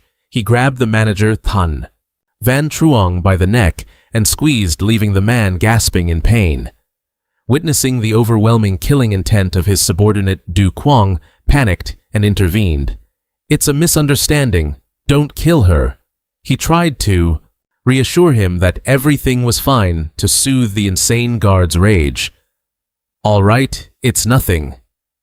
Du Kuang's unexpected protective action left Vuong Du Ngoc stunned. She muttered in shock, You spared my life." But Fong Tian had no intention of stopping. He roared menacingly, "You dare lay a hand on my person!"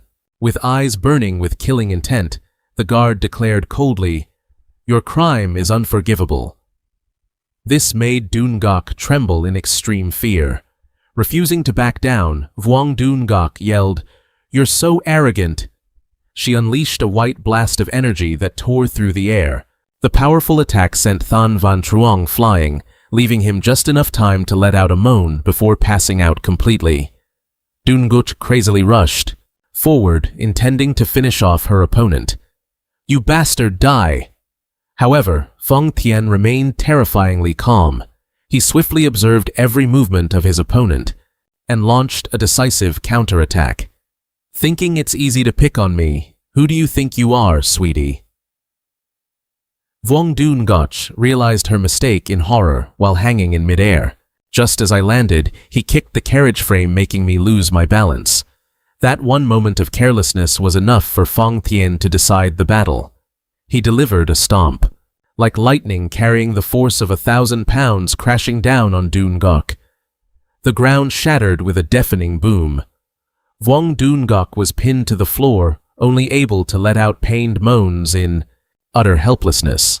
Like a phantom, Fong Tian appeared behind her, his steel hand locking onto her with immense killing intent. Witnessing the guard preparing to finish off his opponent, Du Kwang screamed in panic, "Stop, Fong Tian!" The sharp blade was now pressed against the girl's terrified face. Du Kwang hurriedly intervened. "Don't kill her. It's just a misunderstanding." "Wait, why not just let him finish her off? Why stop him?" To calm his subordinate's madness, he explained awkwardly, "I was just teasing her a little. Hurry, sheath your sword." To finish off his opponent, Du Kwang panicked and screamed, "Stop!" The razor-sharp blade was already pressed against the girl's terrified face. Du Kwang quickly intervened. "Don't kill her! It's just a misunderstanding. Seriously, why not just let him finish her off instead of stopping him?" To soothe his subordinate's frenzy, he awkwardly explained, "I was just teasing her a little. Put the sword away." Fong Tian's eyes flashed with extremism again. He stared at his master, lost in thought for a long moment, as if weighing his options. Finally, the guard silently sheathed his sword and bowed respectfully. "As you command, master." Seeing that the situation had temporarily calmed down, Du Kwang let out a sigh of relief. He signaled everyone to hurry up and depart to get away from this troublesome place. Fong Tian silently turned to follow orders, but after just a few steps, he suddenly froze. With a cold, expressionless face, he turned and asked, "By the way," Du Kwang stared at him in confusion, wondering what he was up to. Before Du Kwang could even react, Fong Tian, quick as a flash, whirled back around and grabbed Vuong Doongok's head, again with terrifying force. Witnessing such an impulsive and ruthless act, Du Kwang screamed in despair, "Fong Tian, no!" "Well, that's it. Guess we couldn't save her, huh? Why can't you just listen to me for once?" The heart-wrenching shout of the new cult master echoed throughout the vast forest under the quiet night sky. Vuong Doongok sobbed in despair as her neck was twisted painfully to the side.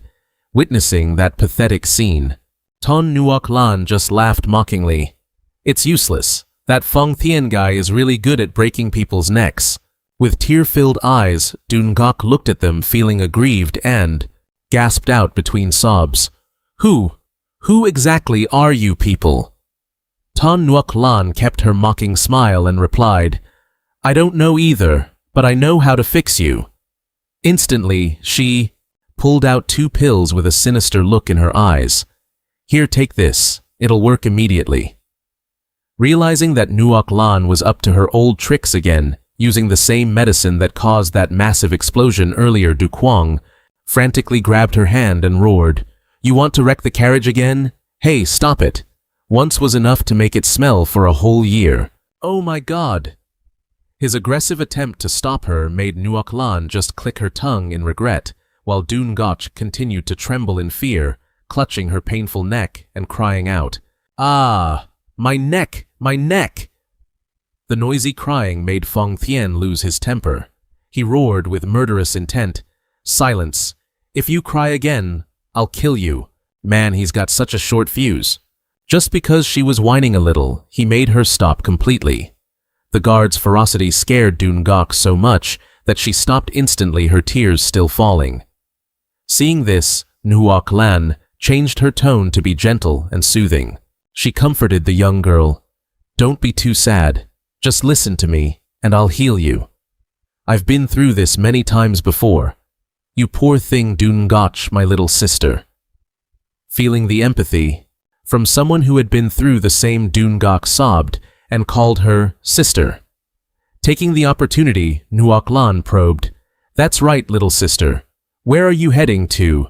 Hearing Dungok answer that she wanted to go to Mount Ma, Nuok Lan exclaimed excitedly, "What a coincidence, we're going there too." Watching this lightning-fast sisterly bonding, Du Kwang could only be speechless. Women's worlds are truly hard to understand. "Let me talk to Fong Thien so he lets you come along." Vuong Dungok was touched and leaned her head on Nuok Lan's shoulder, acting coy. "Thank goodness for you, sister. In my 24 years of life, this is the first time I've encountered something like this. It's so terrifying." However, as she buried her head in the arms of her new sister, she suddenly froze, sensing something very strange, and softly blurted out, "Sister, big sister, let's sit a bit further apart. I'm only 21 years old, you know." Ton Nuok Lan shrieked with prejudice as she looked at Vuong Dungok, causing the girl to widen her eyes in tears from the insult. This pointless noise made Fong Thien lose his temper again. He roared with murderous intent, "I told you to be silent. Looks like I'll have to kill you." The guard frantically turned to ask for his master's order. "Please allow me to kill her. I like peace and quiet. I hate noise." Meeting these two is like dropping a pinch of salt into the ocean, useless. Du Kwang, sitting nearby, could only cross his arms and sigh in exhaustion. He muttered wearily, "What a mess." The group finally stopped in front of a majestic mountain range shrouded in mist. Fong Thien announced that the carriage could not go any further. The group had to proceed on foot. Looking up at the towering peaks, Du Kwang asked to confirm, "Is this Mount Ame?" Receiving a nod from the guard, he knew that the journey ahead would be fraught with hardship. Vuong Dungok, at this moment, was still enduring her twisted neck. She resignedly closed her eyes. "Fine, then I'll leave my neck in your hands." Seeing the mysterious girl intending to split from the group, Ton Nuok Lan immediately pressed her about her true purpose and scolded her for her lack of courtesy in trying to leave without saying goodbye. However, the only reply was coldness. "I don't want to say." Nuok Lan's anger flared up again. She called the other girl a secret keeper. They were laughing and chatting just a few minutes ago, and now they're back to biting each other already. To end the argument, and with a headache, Du Kwang wearily rubbed his temples and ordered Fong Thien to hurry up and heal the young lady. Fong Thien stepped forward, placing his steel-like hands on Vuong Dungok's head to prepare to snap her neck back for her. In her heart, Dungok cheered, thinking she was about to escape the grip of this monster guard. However, just as he was about to channel his energy, a group of enemies suddenly rushed out to attack from deep within the forest. Amidst the swirling dust and smoke, a man with a bizarre appearance, a long wiggling tongue sticking out, suddenly appeared. He held a sharp sword to someone's neck and let out a mocking, playful remark. "Hey, you little brats, what are you doing on this mountain? A handsome man and a beautiful woman? What a lovely pair." Facing the cheap provocation, Fong Thien's face suddenly turned dark, radiating an overwhelming murderous aura that left Vuong Dungok frozen in terror. Witnessing the appearance of these villains with weapons brandished in their hands, Ton Nuok Lan fearfully hid behind Du Kwang and whispered, "Oh my God, so scary." The henchmen of the strange man also began to whisper with disdain when they saw Nuok Lan. "There's a woman, she looks really strange. There's another one." Ton Nuok Lan trembled, clutching Du Kwang's shoulder, and asked, "Young master, who are these people?" However, noticing the aura of these individuals was somewhat different, he concluded that in any case, they were not from the Green Forest gang. Not wanting to waste time, Du Kuang coldly judged, "Hey Feng Tian, I give you permission to pick them off." Receiving the order, Feng Tian immediately bowed in compliance. The guard's excessively submissive behavior made the group of strangers burst into arrogant laughter. Comply? What kind of comply is that? Everyone likes to be dramatic these days, don't they? He's acting like he's the leader of a demonic cult. The mockery hit a sore spot, making Du Kuang grit his teeth and clench his fists in anger. He turned and snapped, "Feng Tian, what are you waiting for?" Just as Feng Tian was about to strike, Du Kuang suddenly sensed another powerful aura rushing in from behind. He gasped in shock as he saw a figure in white robes streaking toward them. Du Kuang frantically stopped the bodyguard. "Feng, stop!"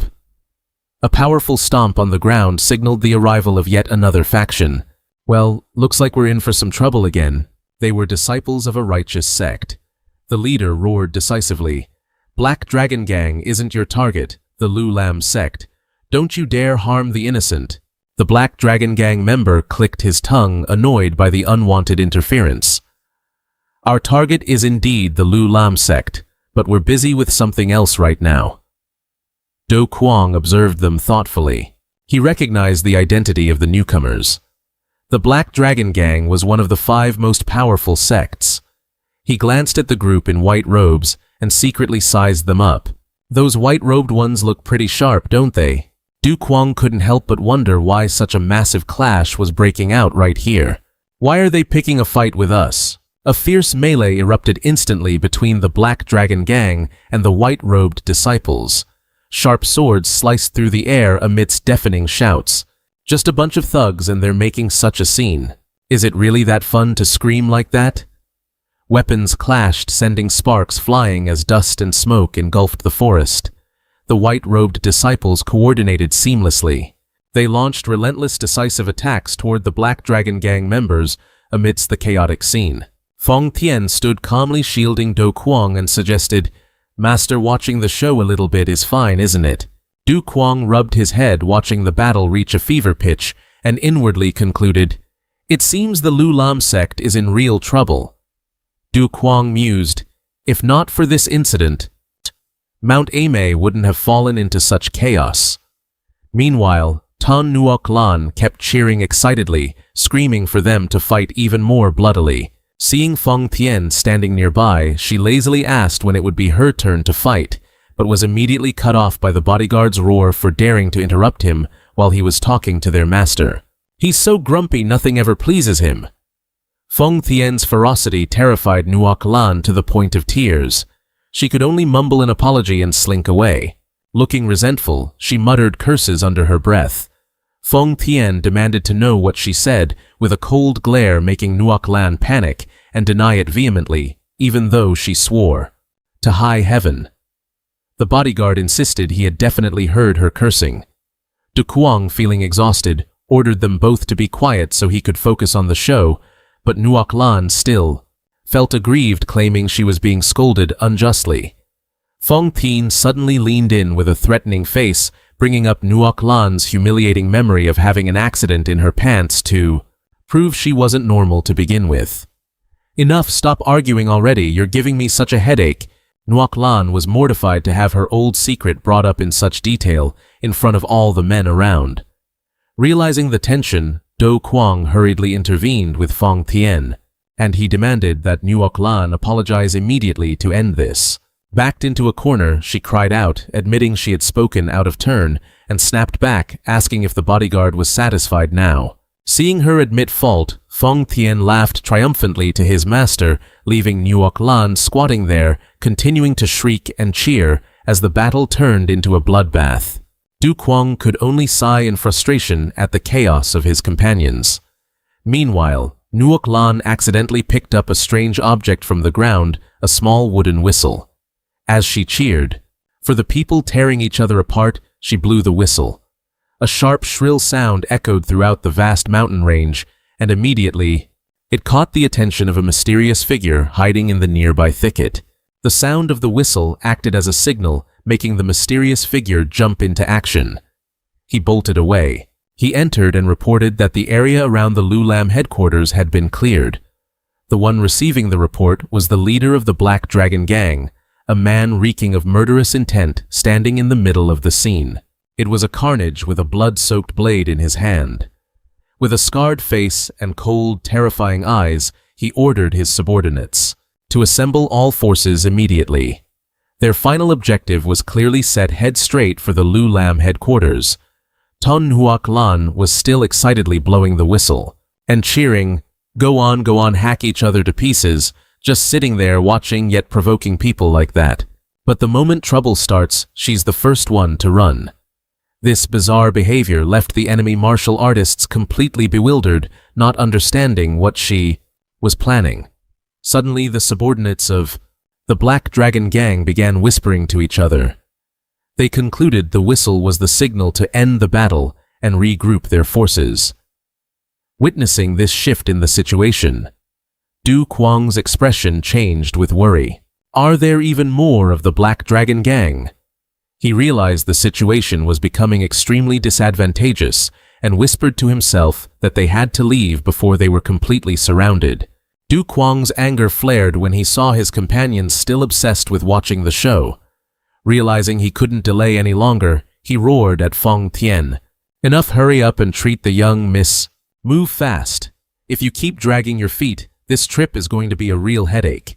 The bodyguard immediately bowed in obedience. Vuong Dungoch was overjoyed thinking she was about to be freed from her twisted neck.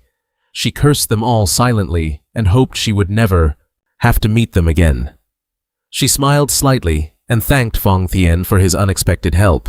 However, Feng Tian just coldly replied, "No need to thank me." Immediately after, he suddenly delivered a swift, decisive strike to Vuong Dungoch's lower back, causing her to scream in pain. Witnessing that horrific scene, Du Kwang shouted in shock, "Feng Tian, why did you treat the young miss like that, Vuong Dungoch?"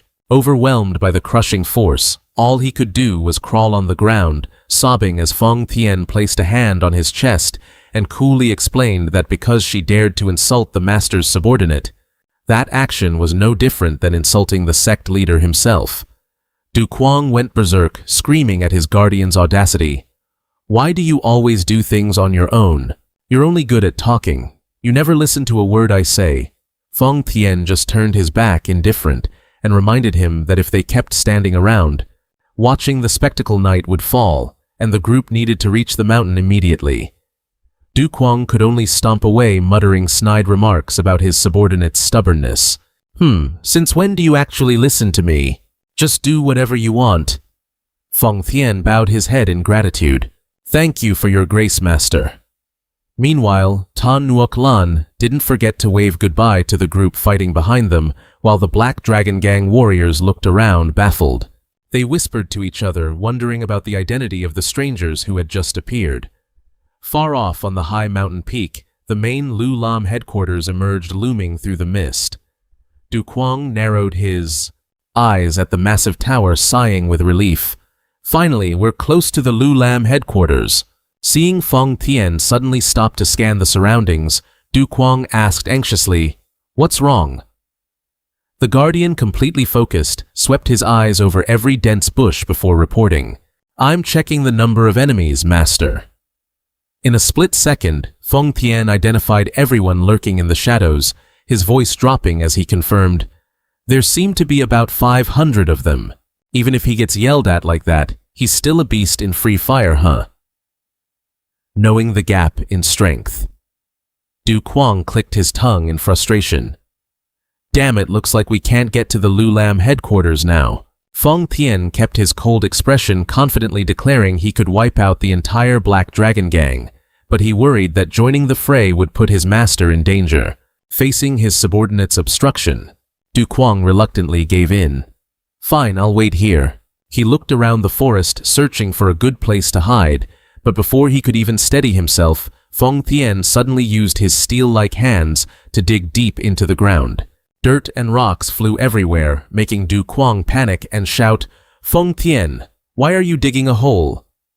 With a radiant, proud face, the guardian explained that because he saw his master hide underground so effectively last time, he wanted to recreate that brilliant strategy once again. What kind of logic is that?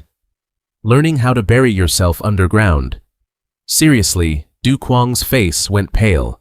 He gritted his teeth and asked, "In other words, you want to bury me alive? Right then."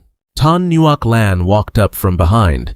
She looked at his stunned expression and mocked, "Young master, why are you just standing there planning to join a funeral?"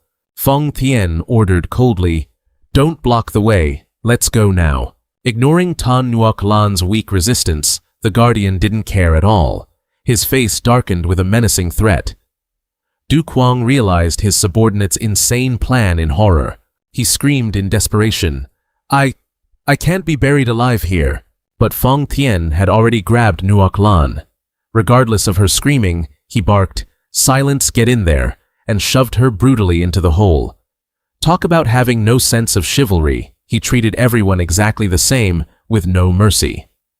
A massive explosion echoed, sending debris flying. Du Kwang stood frozen, watching the terrifying force wreaking havoc all around.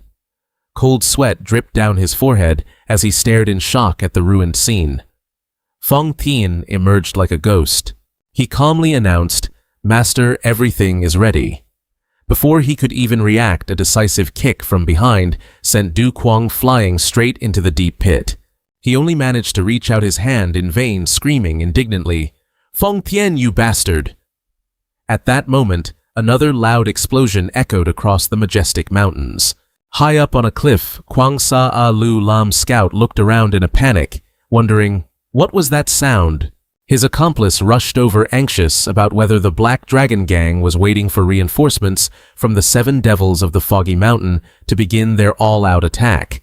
Another Lu Lam scout, equally worried, judged that the enemy would strike as soon as reinforcements arrived. Suddenly, he squinted down at the valley and blurted out, "I think they're already here. Look at that guy." Both of them trembled, wondering if the one looming toward them was one of the 7 devils of the Foggy Mountain. They haven't even started fighting, and they're already this scared. Even from far away, they felt an overwhelming pressure and the terrifying, profound martial arts aura radiating from the stranger. It was an old man with long, disheveled black hair and a gloomy, murderous face. He stared straight ahead enough to make anyone facing him tremble in fear. A soldier stammered, Who are you?" The appearance of a strange man with black hair streaked with silver made the atmosphere incredibly tense. The Black Dragon sect leader looked at him with utter contempt. He sneered in a deep voice, "Why bother listening to the words of a dying man?" He coldly ordered his men to deal with this nuisance quickly. The Black Dragon disciples shouted in unison, "Yes, sir," and rushed forward like moths to a flame. Facing the encirclement of enemies, the stranger just breathed a long, weary sigh, feeling like this was a complete waste of time. In the blink of an eye, he darted away, like a ghost, leaving the sect leader stunned to see his elite warriors taken down in a heartbeat. Unexpected? Huh. Old man, I could take 10 more groups just like that. Gritting his teeth in fury at the sudden losses, the sect leader roared, "You bastard!" The stranger remained terrifyingly calm. He grabbed an enemy as quick as a flash and unleashed sharp sword strikes that tore through the air. Watching his men fall one by one, the sect leader cursed, calling him a coward who used dirty tricks. "Hey, if you can't handle the heat, stay out of the kitchen. Why be such a sore loser?" Still, the overwhelming power and frightening speed of the man made all of the Black Dragon Gang's resistance meaningless. He glided through the crowd, his long sword swinging decisively, leaving behind a trail of agonizing, screaming, defeated soldiers. "Sect leader!" The desperate cries of his men echoed. He darted through the crowd, his heavy blade swinging decisively, leaving behind the wailing, defeated foes. "Leader!" his subordinates screamed.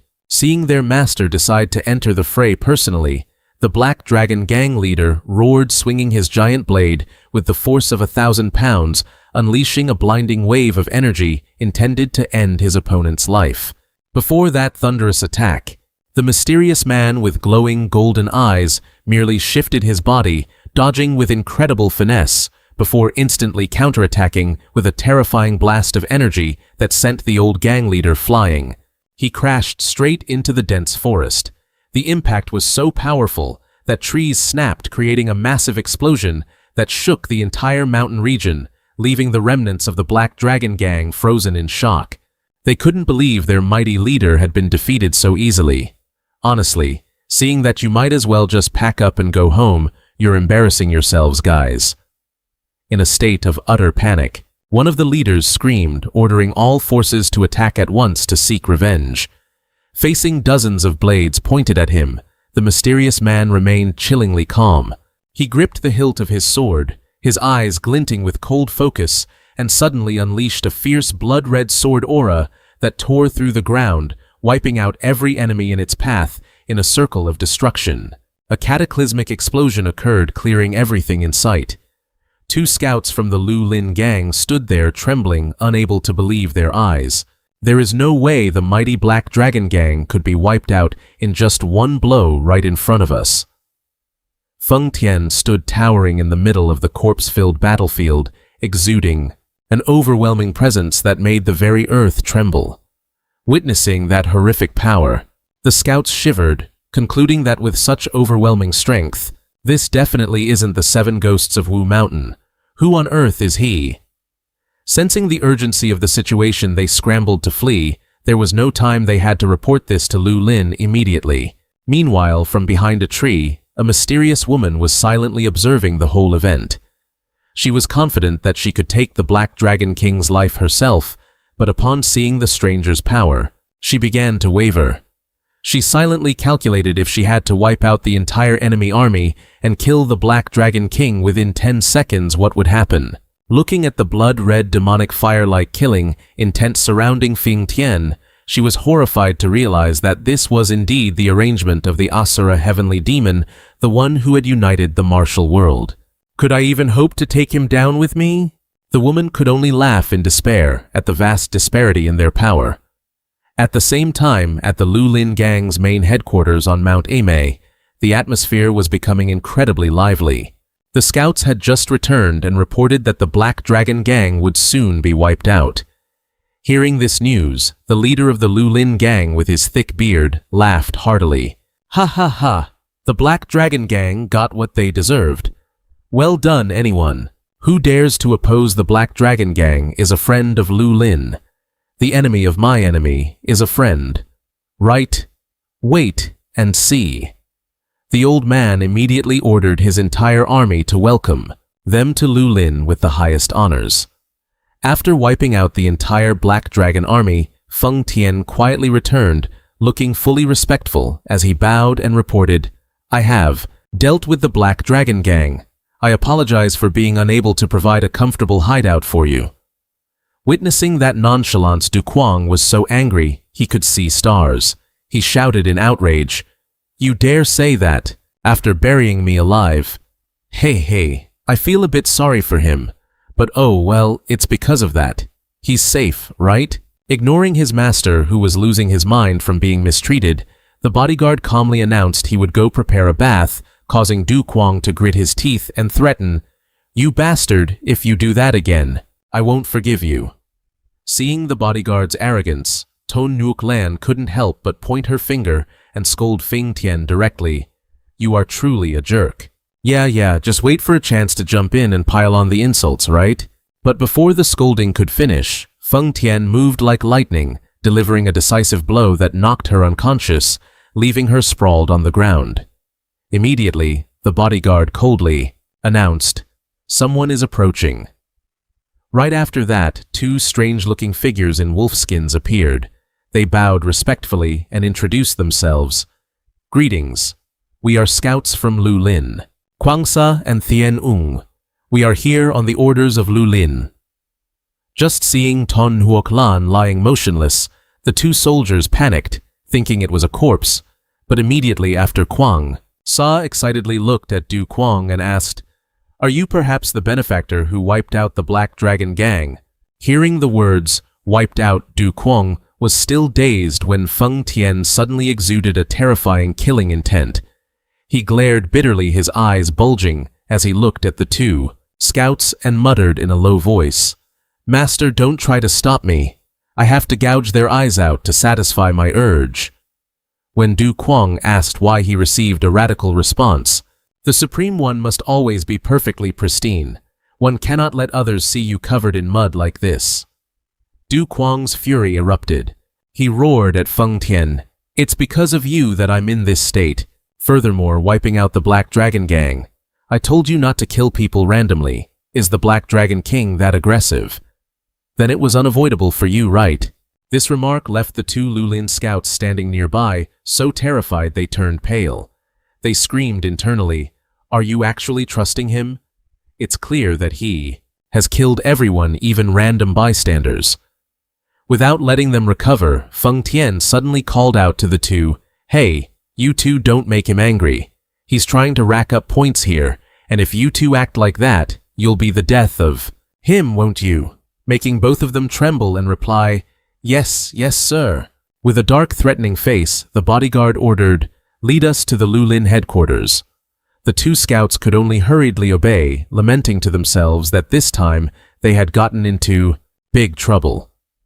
The group finally arrived at the Lulin headquarters, a massive tower soaring into the clouds. Standing at the top of the long stairs, an old man with a thick beard and majestic aura was excitedly welcoming them. "Are you the benefactor who wiped out the Black Dragon Gang?" "I am the Lulin King," he declared excitedly. "Whatever you want, I will fulfill every request." However, in response to that enthusiasm, Feng Tian, who was carrying Tan Nuoc Lan on his shoulder, just looked straight at the old man and coldly dropped one sentence, "Kneel." The old gang leader was stunned, gritting his teeth in anger. "Did I hear that right? You want?" Before the other could react, Feng Tian let out a thunderous roar that made the space tremble. "Kneel, do you know who is standing behind me?" The Lulin King's fury erupted violently. "Daring to be insolent in Lulin. Are you tired of living?" Just as the tension reached its peak, Feng Tian suddenly let go, dropping Tan Nuoc Lan onto the floor, leaving her only enough breath to let out a cry of pain. "Killed her. I thought she was just a punching bag." Caught off guard, she felt bruised all over. When the Lulam King saw the face of the girl who had just fallen, his expression shifted to one of pure shock. It was her. Tan Nuoc Lan looked up slightly, gave a bright smile, and calmly greeted him. "It's been a while, father." The shocking truth made the two scouts cry out in panic. Miss Nuoc Lan, even Du Kuang, was completely frozen in disbelief. Tan Nuoc Lan is the daughter of the Lu Lam King. Even though he realized his daughter was in the enemy's hands, the old sect leader gritted his teeth, clenched his fists, and shouted stubbornly, "Humph! Even if you take my beloved daughter as a hostage, I still won't kneel. I am the Lu Lam King. Man, that's bold. Having his own daughter held captive, yet still acting so arrogant, he's only a tiny bit less cool than An Sun." The unexpected arrival of Wang Dun Gok, along with her affectionate call of Uncle Tun, completely changed the situation in the face of Feng Tian's terrifying threat. The once proud Lulam King suddenly shouted, "I kneel." The scream echoed throughout the Lulam headquarters in the dead of night as the legendary sect leader was forced to humble himself and kneel before a stranger. He gritted his teeth in agony, feeling utterly humiliated that after a lifetime of glory, he was now being trampled without mercy. He felt deeply resentful, realizing that the entire powerful Lu Lam sect was being pushed to the point where they couldn't even lift their heads by two kids. His eyes blazed with fire as he looked at Du Kuang, who stood in the temple looking completely exhausted. He screamed internally. At this outrageous situation, he couldn't believe that Lu Lam could be subdued so easily. In his desperation, he turned to ask his daughter, "Nuoc Lan, who on earth are they?" Nuoc Lan sighed wearily and recounted the story of the insane people she had been forced to travel with. She warned him that the big guy Feng Tian had absolutely no concept of social etiquette. With a mind that was far from normal, Nuoc Lan was certain that if they didn't do as he said, Lulam's fate would be as tragic as the Black Dragon sect's. As for Du Kuang, she remarked that he was an incredibly strange person, always hiding a earth-shattering secret behind an occasionally feigned innocent appearance. Nuoc Lan resentfully recounted how he had humiliated her twice, making the Lu Lam King's eyes widen in horror as he blurted out, "Humiliated." To prevent her father from misunderstanding, Nuoc Lan quickly changed the subject to the relationship between him and Vuongdun Gotch. The Lu Lam King suddenly became flustered, mentioning his late wife, and then suddenly stopped talking mid-sentence. He shyly confessed that after all these years, this was the first time he wanted to fall in love again. Meanwhile, Do Du Kwang could only sigh silently, because he was too exhausted from just escaping the demonic sect only to fall into this mess at Lu Lam. One person had a heart for rambling, while the other was too fed up to listen to anything else. Just then, Fong Tian stepped forward and respectfully invited him to sit on the imposing tiger skin-covered sect leader's chair. Du Du Kwang looked at the tiger skin chair and hesitated, wondering, "Why do I have to sit there?" However, Fong Tian misunderstood his master's intent, thinking he was criticizing its shabbiness. Immediately, the bodyguard roared, "Yes, master," and delivered a thunderous punch that shredded the throne into 100 pieces right before everyone's eyes. Here we go again, showing off for effect, huh? Witnessing his subordinate's insane act of destruction, Du Kwang screamed in shock. "Whoa, what do you mean, yes?" Meanwhile, the Lu Lam King roared in fury. "How dare you destroy this throne?" Rage flared up, and the old sect leader shouted, "I won't forgive you," before swinging his great blade and charging in a frenzy. The Lu Lam disciples also collectively rushed forward on their master's order to protect their honor. Vuongdun Gotch only had time to let out a sound of shock as the skirmish erupted so suddenly. Yet Fong Tian maintained a terrifyingly cold expression. He gently raised his hand and stopped the sharp blade with just his steel-like fingers, leaving the Lu Lam King completely frozen in shock. The old sect leader panicked, realizing his blade hadn't even scratched the opponent. It didn't pierce through, facing the overwhelming killing intent. From Fong Tian's cold eyes, the Lu Lam King trembled, swallowed hard, and immediately changed his tone, whispering an apology. The bodyguard deepened his voice and retorted, "About what?" Faced with the intense questioning, "I'm asking, what about you called me out here, so say something." The old sect leader was so terrified he turned pale as a sheet and scrambled to save face with a ridiculous answer. I wanted to replace the chair for you." Fong Tian glanced at the subordinates, trembling all around him, and asked, "What about you guys?" Seeing them nod frantically out of sheer terror, he coldly agreed, All right." However, the bodyguard didn't forget to issue a cruel threat, "But if the chair you bring isn't to my liking, then you will end up just like that chair." Why is he so aggressive? I never see him act gentle for even a second. To intimidate them, he crushed a piece of wood into powder in his hand, causing the disciples to scatter in panic and shout in unison, "Yes, yes, master!" Witnessing this comedy of errors, Ton Nuoc Lan triumphantly turned to her father and said, "See clearly now, father. They have absolutely no concept of social etiquette, ever." The Lu Lam King could only remain silent and accept the humiliation sweat dripping down his face in pure resignation at the overwhelming gap in strength. Immediately after, a new magnificent chair in red and gold was brought in to replace the destroyed one. Fong Tian respectfully invited, "Please take your seat, master." However, before Do Du Kwang's hesitation, the bodyguard radiated overwhelming killing intent and asked, "Are you not satisfied with this chair?" His cold, sharp gaze made the Lu Lam King and his subordinates terrified to the point where they turned pale. The old sect leader trembled, thinking to himself, "Am I going to die here?" Seeing his master remain silent, Fong Tian clenched his fists dangerously. "It seems you don't like it then," he roared, ordering, "Sit down." This made the Lu Lam King so scared, he started to cry, his face contorted in horror. What is happening? A moment ago he was so heroic. Now he's sniveling again. Finally, Du Du Kwang had to sit on the throne of power to the shock of everyone present. Below him, the Lu Lam king furiously scolded a subordinate, who was trembling. "What are you trying to say, stuttering like that?" Du Du Kwang sat imposingly on the throne with an overwhelming presence. Feng Tian immediately bowed. "Yes, master." He turned to the Lu Lam group, and, roaring, he conveyed the new cult leader's orders. "Listen up closely." He listed each demand with steel-cold authority. First, bury every single one of the Black Dragon Gang's bodies. The Black Dragon Gang was never here. Next, he ordered, the Green Forest Alliance must act as usual, but keep a tight watch on each other.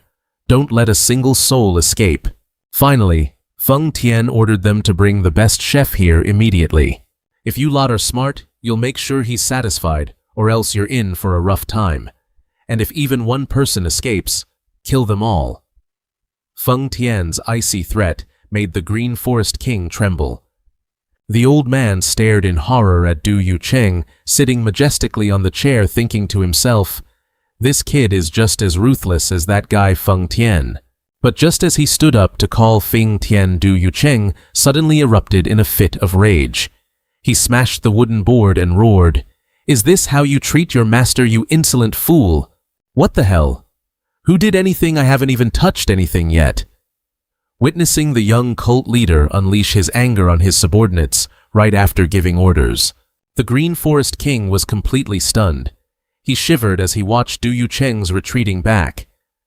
That guy is a psychopath. In reality, Du Yucheng was so frustrated he was radiating dark purple killing intent. He was screaming inside because of his bodyguard's impulsive actions. "I haven't even said anything yet. You bastard!" Suddenly a sharp piercing whistle tore through the air, startling both of them. What was that sound? From above, assassins swooped down like ghosts, shouting, "Black Dragon Gang, Green Forest, surrender!" Facing the massive army surrounding them, a Green Forest scout asked tremblingly, "Surrender!" But he froze when he realized something was off. Wait, why are there so few Black Dragon Gang members? Before the enemy could even react, the Green Forest King led his disciples into battle. With a thunderous roar, "Kill!" Things are getting interesting and intense now. Let's guess which side wins, hey, she. Wailing cries of agony echoed throughout the mountains and forests, staining the quiet night blood red. Meanwhile, in a cozy room, a group of young people were casually enjoying fine food. One person holding a wine cup clicked his tongue. "It's a pity we couldn't handle that Scarface guy. I'm more curious about the other 5. They are very special." That was Murong Yuntian of the Murong clan and Ban Anlu of Hebei. Bei Ban also laughed mockingly at Du Yucheng's group. One guy crawls on all fours and a beauty speaks like a thug. Zhuge Xiaoming of the Zhuge clan silently ate his meal, commenting with a look of contempt. Add a country bumpkin and a guy with an unremarkable aura, they've walked right into their own graves. By now, they're probably dead. Nangong Wan of the Nangong clan pondered the true reason for this battle, especially since the seniors claimed this was just a training session for the youngsters. However, the peaceful atmosphere was suddenly shattered by the ferocious roar of a Green Forest bandit. "Where's the chef?" Nangong Wan was completely shocked to see the Green Forest men appearing there, because according to the intel he received, Mount Ime was supposed to be under tight siege by the Black Dragon Gang. The bandit arrogantly captured the chefs and declared proudly, "I'm borrowing the chef for a moment. If you have any issues, come find me at Mount Emi." Sensing something wrong, Nangong Wan and his team decided to follow them to investigate. Standing on the roof to observe, they couldn't help but be amazed to see all the chefs in the area being mysteriously abducted by the Green Forest men, leaving everyone wondering what was actually happening. If even the chefs aren't safe, I might as well just shave my head and become a monk. At a secret temple on Mount Eme Yin Dianqiao, one of the 10 great experts of the Green Forest was pulling his hair out over Du Yucheng's pickiness. The old man complained that even though he had used every delicacy to entice him, he still refused to eat, leaving him completely helpless because he could not predict what this new cult leader really wanted. Beef tripe is hard to chew, and his heart is hard to read. How the hell am I supposed to know what he wants? Meanwhile, Grand Chief Gongsun Tong had just confirmed that the burial and cleanup of all traces of the Black Dragon Gang were completed exactly as requested in the secret meeting of the Green Forest leaders. Gongsun Tong asserted that the existence of those two strangers was a life-or-death threat that could push the sect into its darkest era. The old man ordered his subordinates to find every way to eliminate them. At the same time, he feared that if the fake negotiations about the future of the Green Forest dragged on, Du Yucheng would soon grow suspicious. Just then, Deputy Chief Qinglei Miaoshan suddenly spoke up because there was a question that needed answering. The deputy chief's question was directed straight at Du Yucheng, the person who was the center of all their anxiety. He pondered and stated, "Our plan will change depending on Du Yucheng's martial arts. The higher his skill, the more effort the Green Forest will have to spend." Hearing this, Sun Ruolan covered her mouth and chuckled smugly. She asserted that after observing him on the road, that the kid's martial arts are actually nothing to worry about. Although the deputy chief still had some doubts, Ruolan casually claimed it was just speculation based on what she had seen with her own eyes. "Looks like she knows a lot, huh? She seems to know a bit too much." Seeing the atmosphere get tense because of the argument, the Green Forest King slammed the table and snapped, "Now is the time to work together. Stop arguing." Yin Dianqiao immediately proposed the first plan kidnapping Du Yucheng, but another elder refuted it because the monster bodyguard, Feng Tian, was always glued to his side, making an approach impossible. The Green Forest King urged them impatiently to find a second plan, and the ruthless answer was given plant explosives to send them both to the afterlife. However, the fear of Feng Tian's power still weighed heavily on the Green Forest King's mind. The old man worriedly asked, "But what if that country bumpkin doesn't die?" The desperate answer echoed, "Then we all die together. Why ask such a stupid question?" That response was lucky. "He's being way too patient. If it were me, I would have cursed him out already." Unable to accept that reckless stupidity, Yin Dianqiao roared in opposition and proposed using a mystical formation to trap them. But the harsh reality made the Green Forest King lose his temper. The old man grabbed Yin Dianqiao by the collar and snapped, "Who in the Green Forest even knows how to use a mystical formation?" In the depths of despair, thinking that the Green Forest was headed for destruction, Sun Ruolan's laughter suddenly rang out, filled with malice. "Ho ho ho, why didn't we think of that?" The Lulam King paused hurriedly, asking his daughter what brilliant plan she had come up with. Nuoc Lan flashed a wicked cold smile and declared, "Poison father." Oh my god, is she really pointing him out as the target just like that? Realizing this was the fatal blow, the Lulam King chuckled triumphantly. She asserted that she would use the most potent poison called fire red venom to poison those two right during their meal. Meanwhile, Du Kwong was still casually enjoying the delicacies, completely unaware that the Grim Reaper was lurking in every bite. The brilliant morning sun shone down on the Lulam headquarters. Accompanied by the peaceful chirping of birds, Du Kwong sat leisurely sipping tea and savoring the rare tranquil space after a string of turbulent days. He, softly, smiled to himself, thinking, "What a wonderful morning. The place is comfortable. The food is delicious. I really want to stay here forever." But the peace was shattered when a knock at the door broke the atmosphere. Just as Du Kwong said, "Come in," Ton Nuoc Lan suddenly stepped inside with an extremely respectful demeanor, followed by the guard Feng Thien. Seeing Nuoc Lan bow and pay respects, and ask with a bright smile, "Did you sleep well, young master?" Du Tuong was so shocked that he spat out his tea. In a panic, he turned to interrogate his subordinate. "Feng Thien, how many times did you beat her to make her end up like this?" Feng Thien kept a cold, impassive face and replied, "I didn't do anything. It seems she has realized that resisting you is futile." Wait, what? This is exactly when he should be most alert. "Hey you." Du Chuang glanced at the guard with a sharp gaze, thinking to himself, "This bastard is good at making things up." He turned to ask Nuoc Lan directly to confirm, Tan Nuoc Lan, how many times did Fong Thien hit you? Contrary to all expectations, she bowed her head and insisted, Fong Thien has never touched me. Nuoc Lan knelt down, earnestly expressing, please trust in my loyalty. I will serve you for the rest of my life. Although he said, good, very good, Du Quang was still full of suspicion and countered, did you come to see me early in the morning just to say those things? Nuoc Lan closed her eyes slightly and replied seriously, I ventured here to offer you some advice. Under Du Quang's tense and probing gaze, Nuoc Lan began to reveal a shocking plot.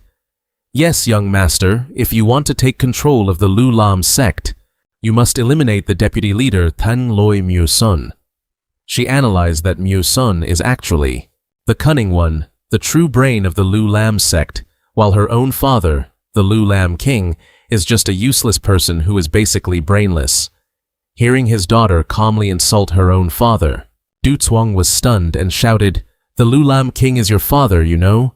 However, Nuoc Lan still replied coldly, to achieve great things one must abandon personal feelings. Therefore, please consider my advice carefully.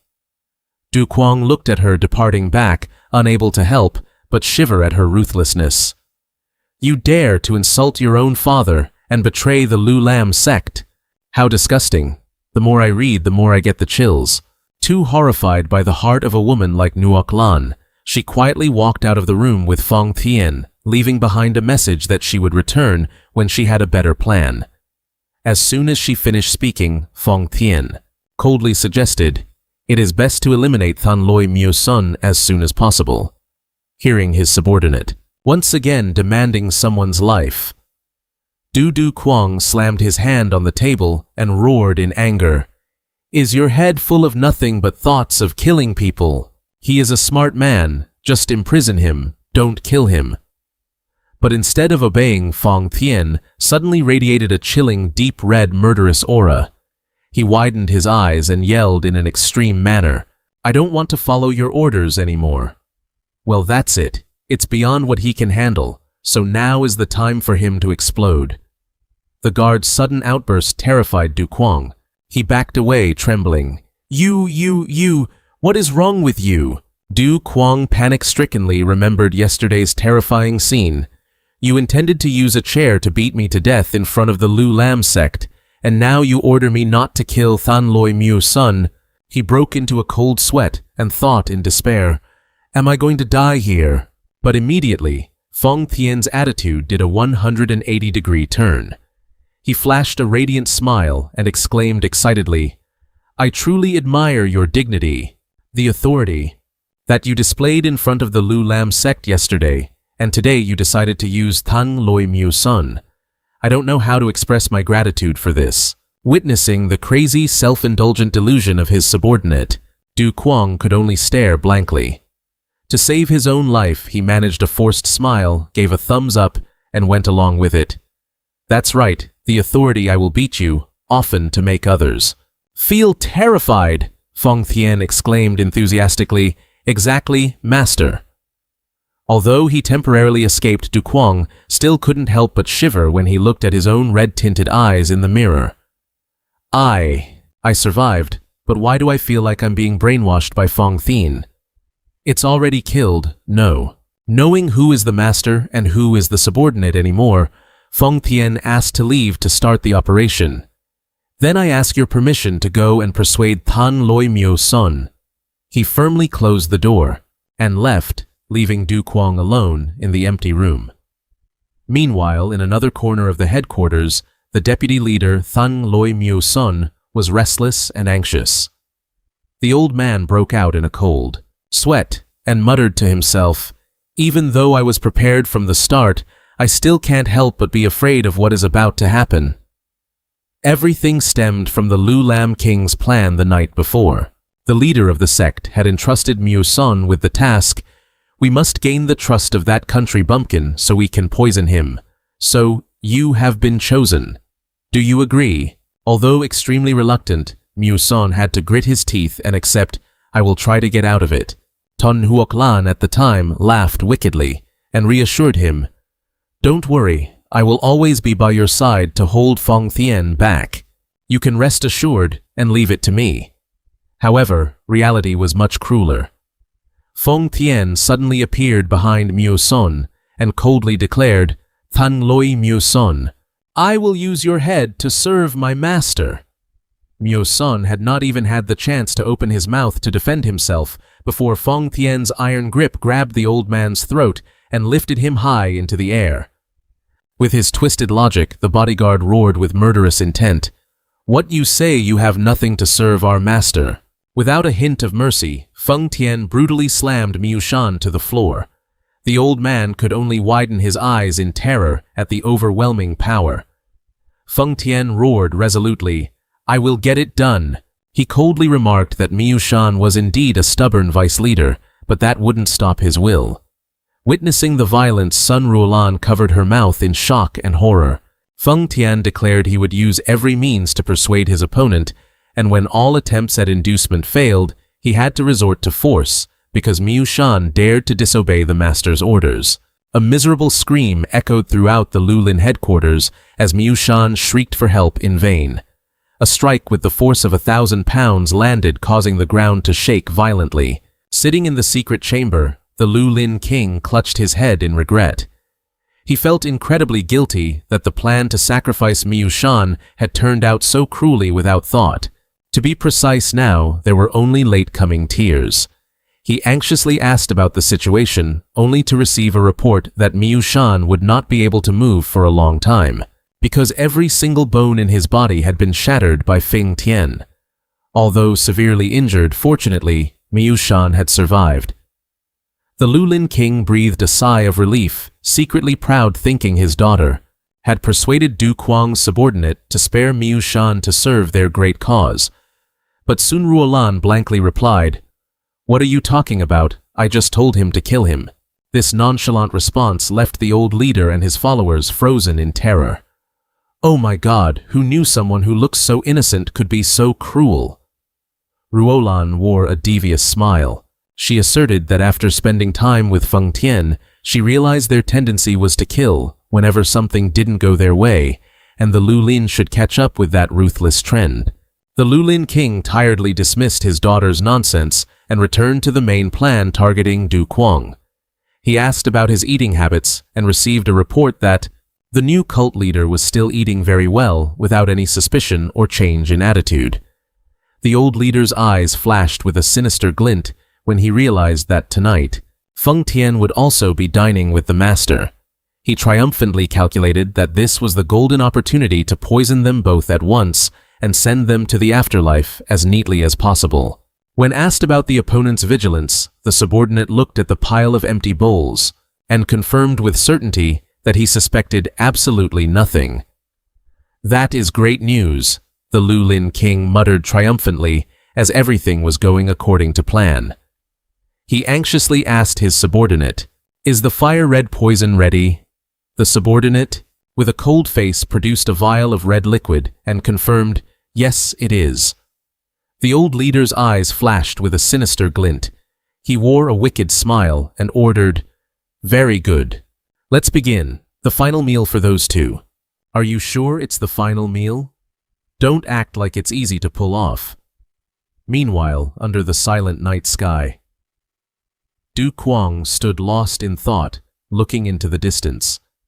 He called Feng Tian over and suspiciously asked, You didn't kill Tan Loi Mu Shan, did you? Feng Tian replied with a calm expression, Of course not. I have already persuaded him with words. Even though he still had some doubts about whether to trust him, Du Kuang brushed them aside. All right then. That is not important. He seriously asked about the true purpose of his subordinate. Feng Tian, I have something to ask you. You surely have a reason for taking over the Lulin. If you don't intend to make me the Lulin king, tell me the reason. He thought to himself, the idea of me becoming the Lulin king is impossible. Feng Tian calmly explained that he took over Mount Imei simply because the Lulin were located there, and the Black Dragon Gang was just an obstacle in his path, so they were destroyed. He revealed a shocking truth. The arrangement that the Asura heavenly demon had painstakingly prepared was right here on Mount Ime. Upon hearing about his father's mysterious dying wish, Du Kuang's eyes widened in shock. What the fuck, man? Du Kuang was stunned, realizing that all of Feng Tian's strange actions all this time had a valid reason. From Sun Ruolan being the daughter of the Lulin king to the recent incidents, everything seemed to lie within a grand scheme of his father. He clenched his fists, his mind in turmoil with a series of questions. What has my father left for me? What exactly is my father's plan? But when Du Kuang pressed him further, Feng Tian bowed his head mysteriously. That I cannot tell you. The new cult leader's anger flared. He roared in fury.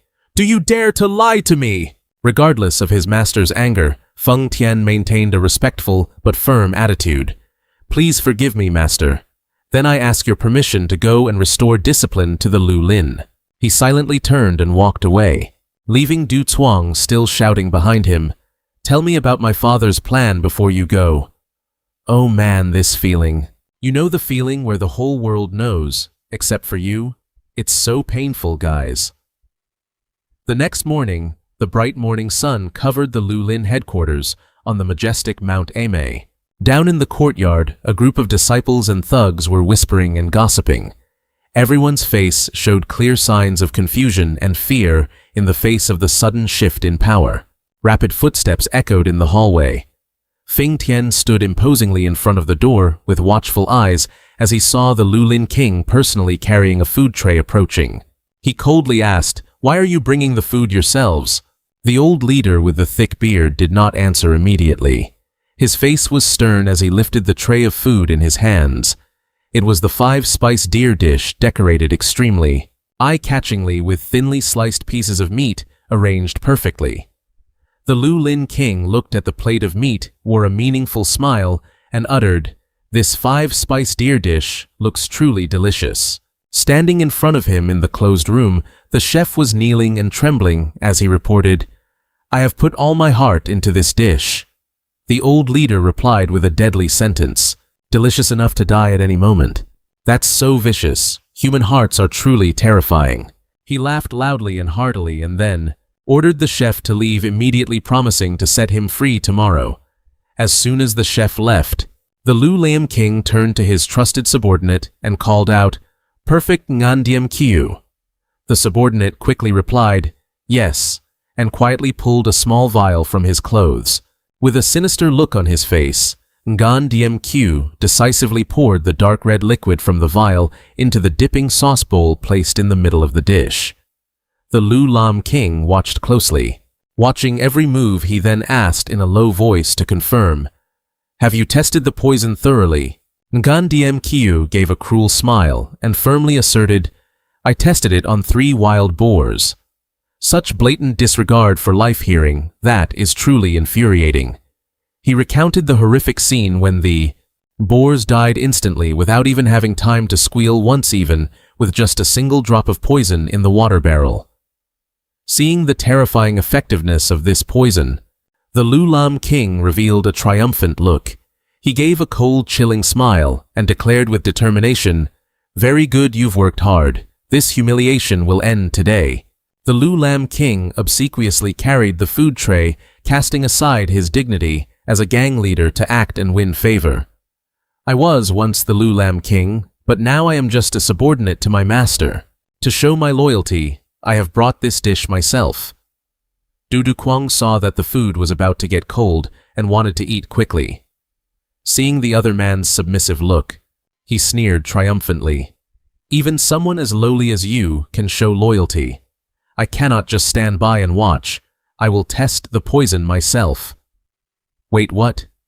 Who asked you to? Why are you being such a busybody?" Goodness gracious. His words made the Lulin king turn pale with fear that the plan would be exposed. Standing behind and watching, Tan Nuoc Lan secretly encouraged her father not to miss the opportunity. "No, father. This is the chance. Du Tuang is not a master martial artist. If Feng Tian is killed first, Du Tuang will be easily defeated." Under the watchful eyes of the Lulin crowd, Du Kuang calmly used his chopsticks to pick up a piece of meat and put it into his mouth to enjoy. The Lu Lam king held his breath and waited, his eyes bulging with a crazed look when he saw the prey had swallowed the food whole. "It's poisoned!" The old man cheered excitedly in his heart full of victory. "How is it? Does the poison taste good? You lowly backwater peasant, ha ha ha." However, completely contrary to the expectation of a sudden agonizing death, Du Du Kwang suddenly looked up and laughed heartily. The Lu Lam king was stunned. Not understanding what was happening, he heard him calmly comment, "No poison, you say? Such delicious food. Laughing is just normal, isn't it?" The old gang leader was horrified, wondering if the other man had reached the realm of 10,000 poisons immunity, a state where one is not affected by any poison in the world. He trembled as he realized that if that were true, the plan of the father and daughter to take the lives of these two monsters would have completely failed. In a panic, the Lu Lam king hurriedly turned to ask his daughter, "Hey Nuoc Lan, is Du Du Kwang also immune to all poisons?" He hoped to find a denial to cling to, but the only response was Nuoc Lan's terrifying silence. The old man still didn't stop being stubborn and asked again with a face drenched in sweat, "He's also immune to all poisons, isn't he?"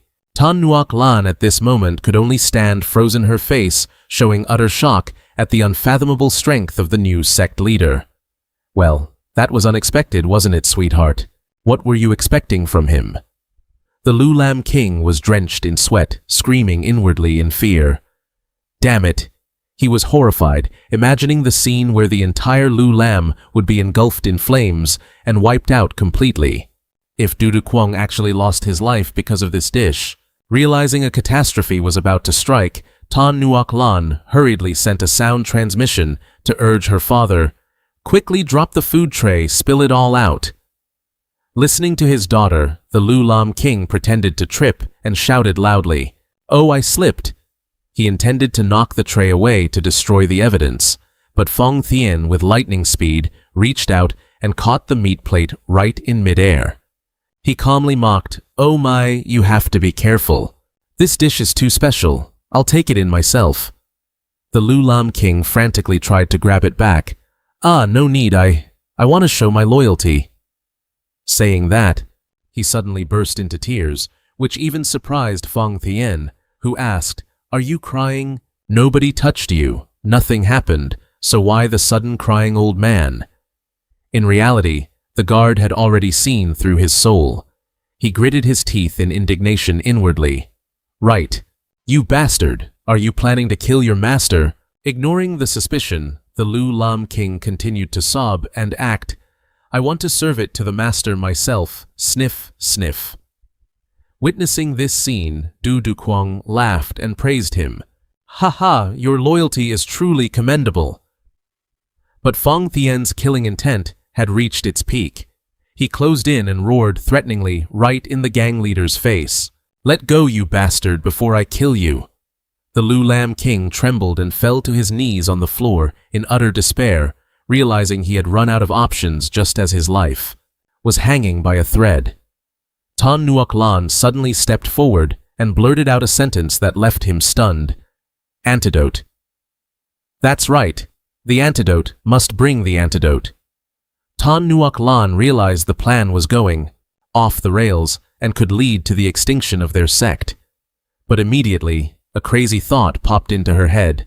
Must get rid of all the antidotes. Nuoc Lan decided to play a high-stakes game of chicken to save the situation. We will pretend to be victims of the poisoning. She calculated that if she put poison in the water well and threw away all the antidotes, the Lu Lam could easily shift the blame onto some anonymous person. So this time, that's a really stupid move right there. She gritted her teeth and made up her mind, even if it meant sacrificing a few lives, it was still better than letting the Lu Lam be destroyed. Nuoc Lan urged her father, "I will stall for time. Father, hurry to the water well." As soon as the Lu Lam king left, she returned to the banquet hall with a cheerful face to distract them. While Fong Thien still calmly enjoyed his dinner and reassured his master, "Please feel free to eat. The food is very good." Nuoc Lan appeared attentive. Constantly piling food into his bowl, Nuoc Lan urged, "My lord, please have some more." Yet as she held her chopsticks, her gaze darted toward the subordinate with seething resentment. In her mind, she cursed Ngan Diem Kiu. Eat the 5-spice 6-gut soup and die already. She truly believed that by turning the subordinate into a sacrificial lamb, Du Kuang would be saved, and the Lu Lam sect would be spared as well. Just then, the poison kicked in. Ngan Diem Kiu suddenly clutched his throat, his face twisting in agony. His neck suddenly went rigid. "That's some top-tier acting, I'll give him that," Nuoc Lan thought, gritting her teeth as she glared at the gasping subordinate. Meanwhile, Feng Tian continued to eat nonchalantly, muttering, "Damn brat." To complete her performance, Nuoc Lan made a sudden 180-degree turn in attitude. She clasped her hands together and beamed a radiant smile. She exclaimed with feigned excitement, "My lord, I want to try the 5-spice 6-gut soup too." Her rapid mood swing, faster than a pancake flip, left both Du Kuang and Feng Tian completely stunned, staring at her with looks of deep suspicion and bewilderment. Seeing Tan Nuoc Lan hovering around Feng Tian, coldly shooed her away, telling her to beat it once she was done with her task. The thick-skinned girl kept pleading for just one bite, trying to use their long-standing camaraderie to soften his heart. But when she was flatly rejected, Nuoc Lan immediately flipped, screaming. She started cursing, sending Feng Tian into a blind rage, ready to deal with her right then and there.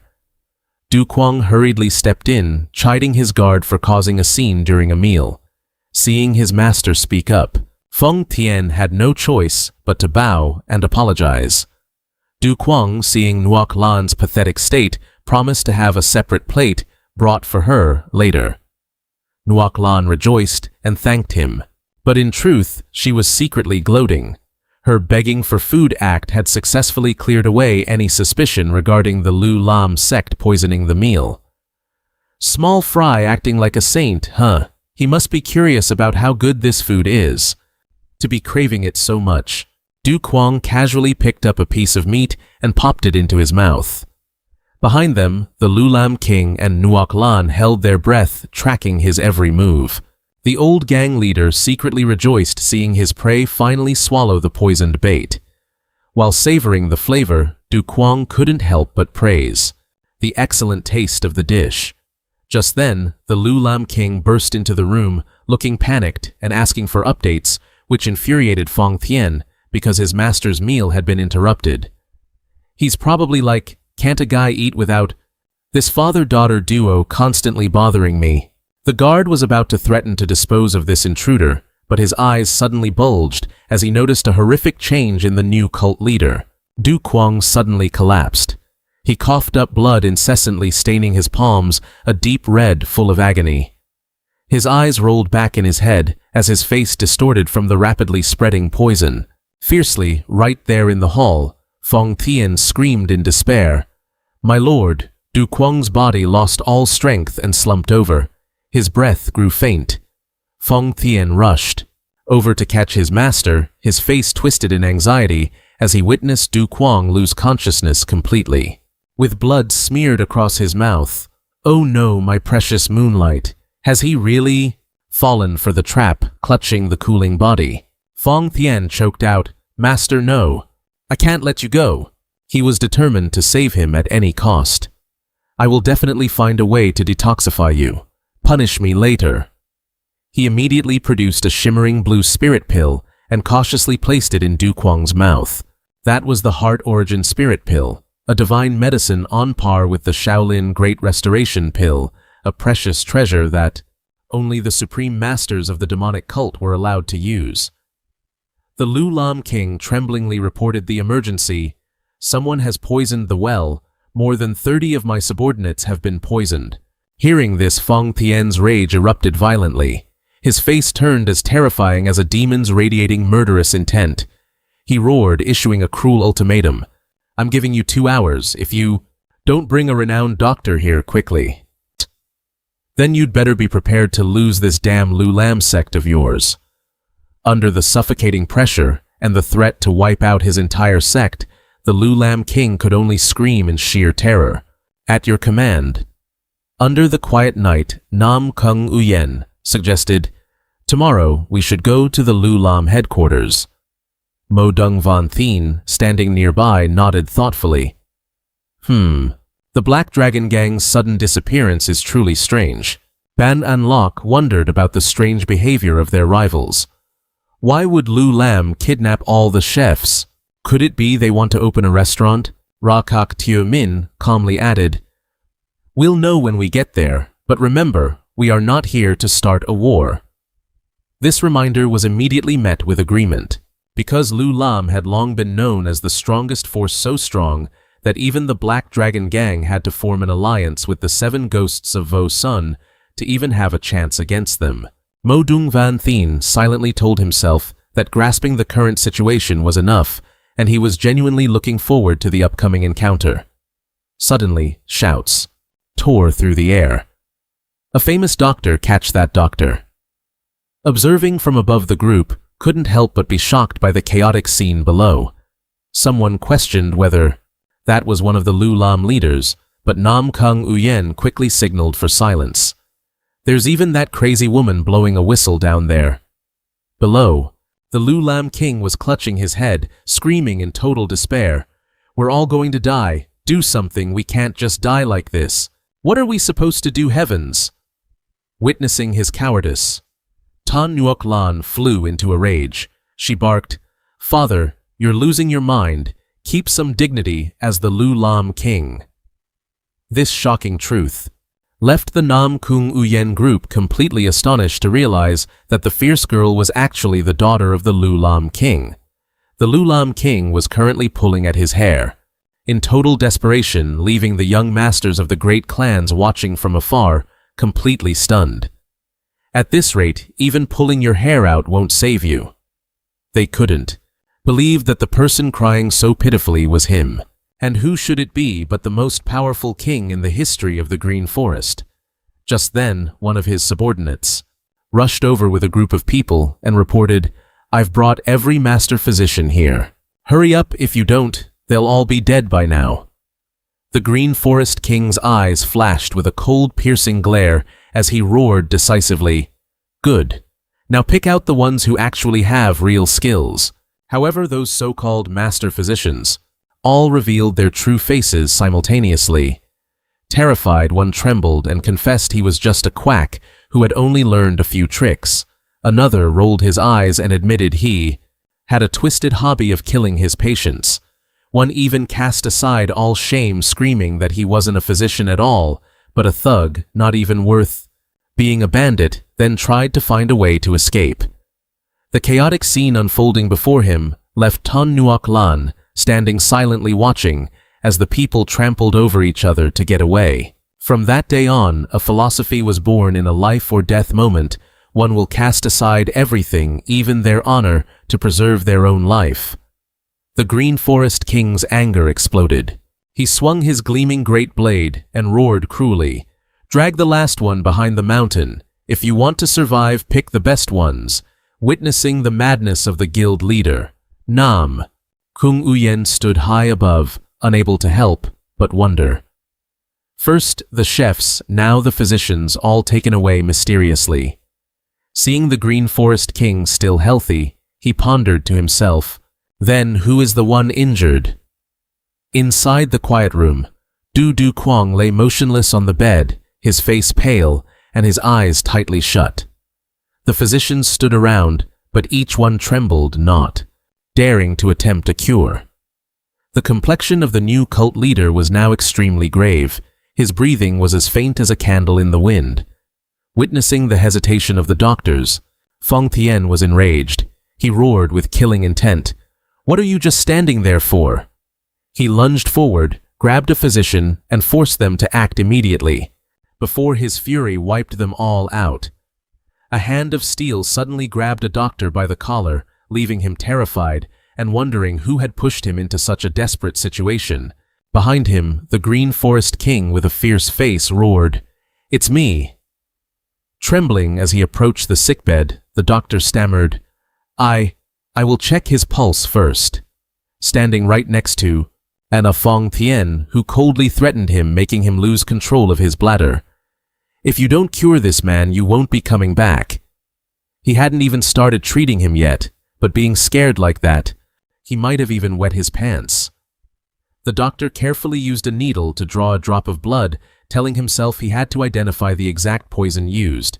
He started a long-winded explanation that in the world, there are thousands of types of poison, and when combined they create tens of thousands of variations. But Fong Tien immediately cut him off, impatient. I don't have time to listen to your explanations. Panicking and trying to cover up, the doctor claimed he could distinguish every kind of poison just by tasting it. He lifted the needle to his tongue, but right after that, he suddenly coughed up blood and collapsed to the floor with a choking sound. Witnessing this pathetic attempt at testing the poison, Fong Tien could only look on with disgust. What is this old man doing? It's so pathetic. Is he out of ways to test poison? He dragged the next one over and mocked, is that idiot even considered a master physician? The room was now filled with a tense atmosphere, as the other physicians were helpless against the blood-stained needles of the new cult leader. An old physician with white hair carefully examined him, and determined that this was not a poison extracted from common plants or animals. To Fong Tien's rapid-fire questioning of, then what poison is it? The old man trembled and confessed that his knowledge was limited because this appeared to be a mixture of many different types of poison. He sighed and announced that while Du Quang had temporarily passed the critical stage, the real problem lay in the later stages. Fong Tien's expression changed as he pressed, what do you mean later stages? The old physician trembled as he delivered the final diagnosis. If you cannot find the antidote, this young man will die within 3 days. Lying motionless on the bed with a pale face, Du Quang vaguely heard his own death sentence. In his delirium, he bitterly thought, I haven't even lived a peaceful life yet. Not only can I not live a peaceful life, but I also won't be able to see the sunrise after 4 days. Hear that? Who told you to be so optimistic when you needed to be cautious? Hearing the bad news, Fong Tien gripped the hilt of his sword, muttering with bone-chilling killing intent, he will die within 3 days, huh? Without a moment's hesitation, he turned and ordered the guild leader who was standing by, that's right, Green Forest King. Kill all these physicians. Receiving the cruel order, the Green Forest King replied decisively, as you command. He swung his giant axe high, causing the physicians to scream in terror. Facing the axe of death, one physician fell to his knees, clasping his hands and begging, please spare my life. But Fong Tien just looked at him coldly and retorted, why should I? The Green Forest King roared decisively, die, and swung the axe down with the force of 1,000 pounds. In the split second between life and death, the doctor screamed in desperation, I know a divine physician. Good thing he said that just in time. If he had been a second slower, he'd be burning incense dead by now. The sharp axe blade stopped dead right above the doctor's head, leaving him deathly pale with fear. Fong Tien slightly furrowed his brow and asked in a low voice to confirm, a divine physician. Like grabbing a lifeline, the doctor stammered, yes, that's right. That person can cure every kind of illness in this world. He trembling revealed the identity of the only savior, Oa Tien, the divine physician. Fong Tien slightly furrowed his brow, skeptical. A divine physician. The doctor knelt down trembling and asserted that he was the divine physician who could cure all illnesses in the world. Hearing this, the Green Forest King roared decisively, lies, Oa Tien is dead. He glared at the terrified doctor, stating that Oa Tien, the divine physician, had vanished for 20 years. But the doctor still stubbornly swore that he had seen him with his own eyes, even willing to stake his entire family's lives to guarantee his words. Fong Tien pondered, he can cure all illnesses, you say? The doctor bowed his head, praising Oa Tien's medical skills as so profound that they made even the royal physicians look like amateurs. Comparing him to other medical legends was also an insult. He clasped his hands desperately, begging Feng Tian to keep this secret, if he could find the divine physician. Feng Tian coldly brushed him off. I still don't know who you are. Quietly listening to the most important information, Oa Tian, the divine physician, is at Tui Lim Valley, at the foot of Long Tree Mountain. Realizing the location wasn't too far, Feng Tian immediately ordered, Green Forest King, quickly prepare a litter for me. The mention of a litter left the guild leader and his subordinates stunned. They were terrified, thinking the bodyguard wanted to find a way to kill them all. Feng Tian roared, Silence, bringing everyone to an immediate halt. He then explained the litter meant for carrying children was so he could personally carry his master to find the divine physician.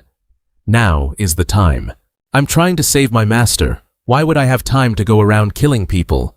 Why are you worrying so much? Meanwhile, Du Kuang lay gasping for air on the bed, while Yahello felt the impending danger and silently prayed for it not to be. We need to go fast. Feng Tian, hurry up.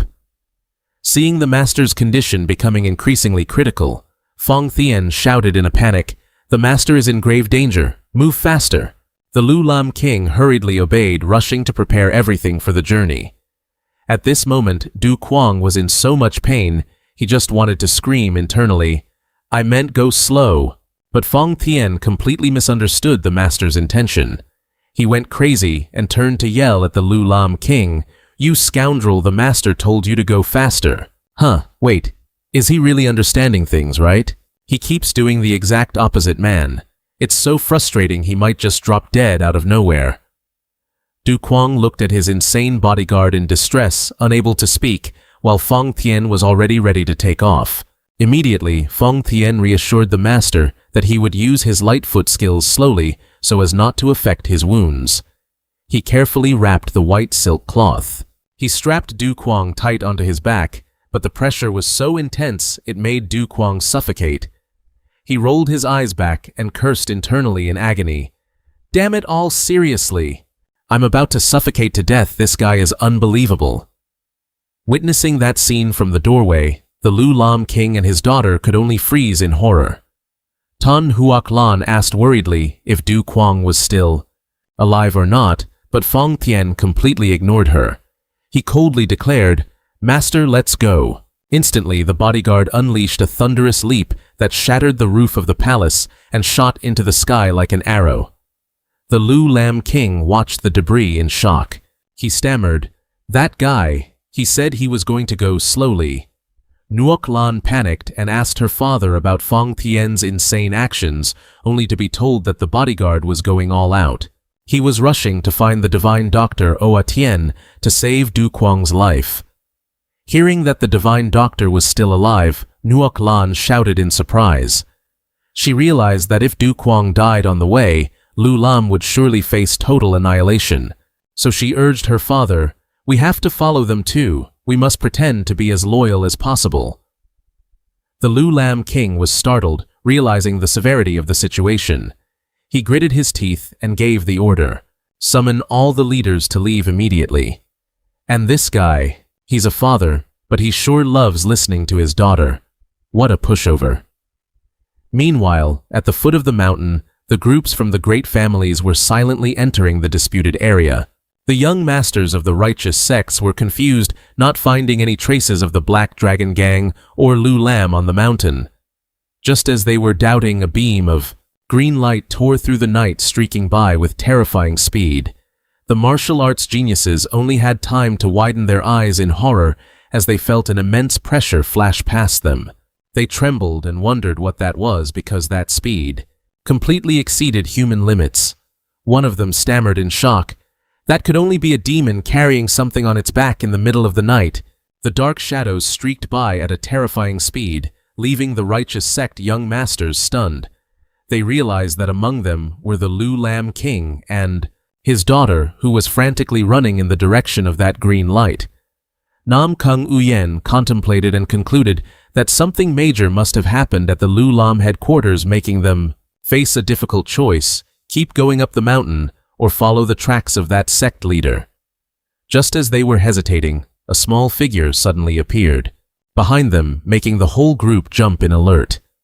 They wondered if the 7 people in black who just flashed by were the 7 ghosts of Vo-sun, but the strange thing was that those people didn't seem to care at all about their presence. The eyes of the young masters turned toward the stranger who had just appeared. It was just a child with messy hair and a gloomy face. What kind of terrifying character is appearing now? That actually sounds pretty interesting. Has someone from a prestigious family, Nam Kung Uyen, intended to warn the child that being alone on the mountain at night was extremely dangerous? But in response to that, kindness. There was a powerful, intimidating roar. Silence. Man, that's embarrassing, getting shut down by a kid like that. The child suddenly erupted with a chilling blood-red killing intent. Its eyes glared fiercely, full of threats. It coldly demanded they reveal the identities of the 7 people in black who had just passed by. The overwhelming pressure radiating from such a small frame made even the martial arts geniuses shudder in terror.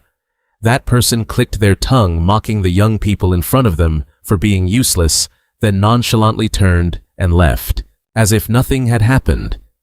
The young masters stood frozen in shock, unable to understand what on earth was going on Mount Ngami right now. Realizing the situation was spiraling out of control, they decided to set aside all doubts to follow the trail of that strange child. Meanwhile, in another corner of the forest, the 7 ghosts of Vo-sun were also on the move.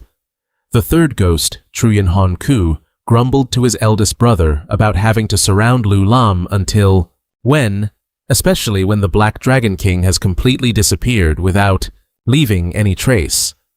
The 2nd ghost, Thong Thien Ku, immediately spoke up to reassure his 3rd brother, "Keep quiet so we can concentrate on observing. They can't believe that such a powerful force as the Black Dragon Gang could be destroyed so mysteriously." The 1st ghost, Vo Thuong Kui, suddenly laughed arrogantly. He asserted that if the Black Dragon Gang had been defeated, the corpses would surely have been piled high. He believed that his friend, the Black Dragon King, was not someone easily defeated. But faced with the unexplained disappearance of his ally, he clenched his fist with eyes burning with killing intent. Vo Thuong Kui roared in indignation, swearing that if the Black Dragon King was truly dead, he would make all of Lu Lam pay a heavy price. Fong Thien dashed like a whirlwind through the old forest, leaving everything behind to go all out to find reinforcements. However, Du Quang, being strapped tightly on his back, didn't feel grateful at all. He could only moan in pain. Almost meeting his ancestors while being put through that. It's hilarious, but painful. With a pale face and soaked in sweat, Du Quang lamented in despair. Finding the divine Dr. Oa Tien is a good thing, but like this, I'll die of suffocation first. Realizing his silence was being misunderstood in a disastrous way, Du Quang resolved, "This time I must make it clear." He tried to utter every word. "No need to go fast, Fong Thien," but the crazy bodyguard only heard the urge to faster. Even though Du Quang tried to plead, "Ugh, can't breathe, go slowly." Then Fong Thien flashed an extreme twisted smile. "All right, I've made myself clear, haven't I?" he asked coldly. "If the master can't breathe, should we just move slower?" Racing through the treetops, Fong Thien shouted back accusingly, "Master, how can you say such irresponsible things?" He figured that because his body was so weak, the new sect master's spirit had become feeble too. He glared and commanded, "Promise me you will never say such weak things again. Man, these two are too much, aren't they? The most chaotic duo of the year for sure." While Du Quang could only curse internally. "I'm suffocating you, jerk." Fong Thien made a terrifying decision. "If you're that tired, I'll just speed up the search." He stomped off, launching himself over the high mountain peaks under the starry night sky. Mid-air, amidst the howling wind, the young sect master's face turned ghastly pale. Exhausted, he could only grit his teeth and swear in his mind, "Fong Thien, I'll kill you for sure." The Lu Lam King led his group of disciples through forests and over waterfalls, pushing hard to keep from losing the trail. He was panting, yet his determination remained clear. He felt lucky that he was familiar with the shortcuts in this area. If not, he would have been left behind long ago. Being carried on her father's back to keep up, Tan Nuoc Lan curiously pressed him about his mysterious movements before they set out. The Lu Lam king explained that he had to gather the other leaders first, but she mischievously teased him, asking if he had just gone to meet Vuong Dungach. Caught right in the heart of it, the old boss turned red in the face and roared with indignation. "Hey, that is the child of my lady. Just touch his loved one and—" He goes off the rails immediately. Si Nuoc Lan smiled faintly and shifted to a more serious topic about the divine doctor they were about to meet. She was worried, having heard that Oa Tien was incredibly stubborn. He'd rather die than submit, the Lu Lam king snapped. "You tell me that stuff." Staring into the pitch-black night ahead, Nuoc Lan felt anxious. She wondered if Du Quang could even survive. Because with Oa Tien's personality, Feng Tien would definitely tear him apart if he refused to treat the patient. The Lu Lam king's face turned deathly serious. He insisted Oa Tien wouldn't die because he would stop that from happening at any cost. He understood a cruel truth: if Du Quang wasn't healed, the entire Lu Lam faction would surely be wiped out by that mad guardian. Seeing her father's resolve, Nuoc Lan smiled. "I trust you, father."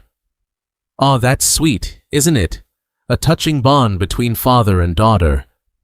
Let's see how long that lasts." The Lu Lam king immediately roared, ordering his whole army to speed up and catch them. A thunderous yes echoed through the mountains and forests as the group pushed themselves to the limit. In the dark night, under the brilliant light of the Huang Sun, Long Chi Peak, Feng Tien was still walking through the dense forest, but Du Quang's condition by now had become dire.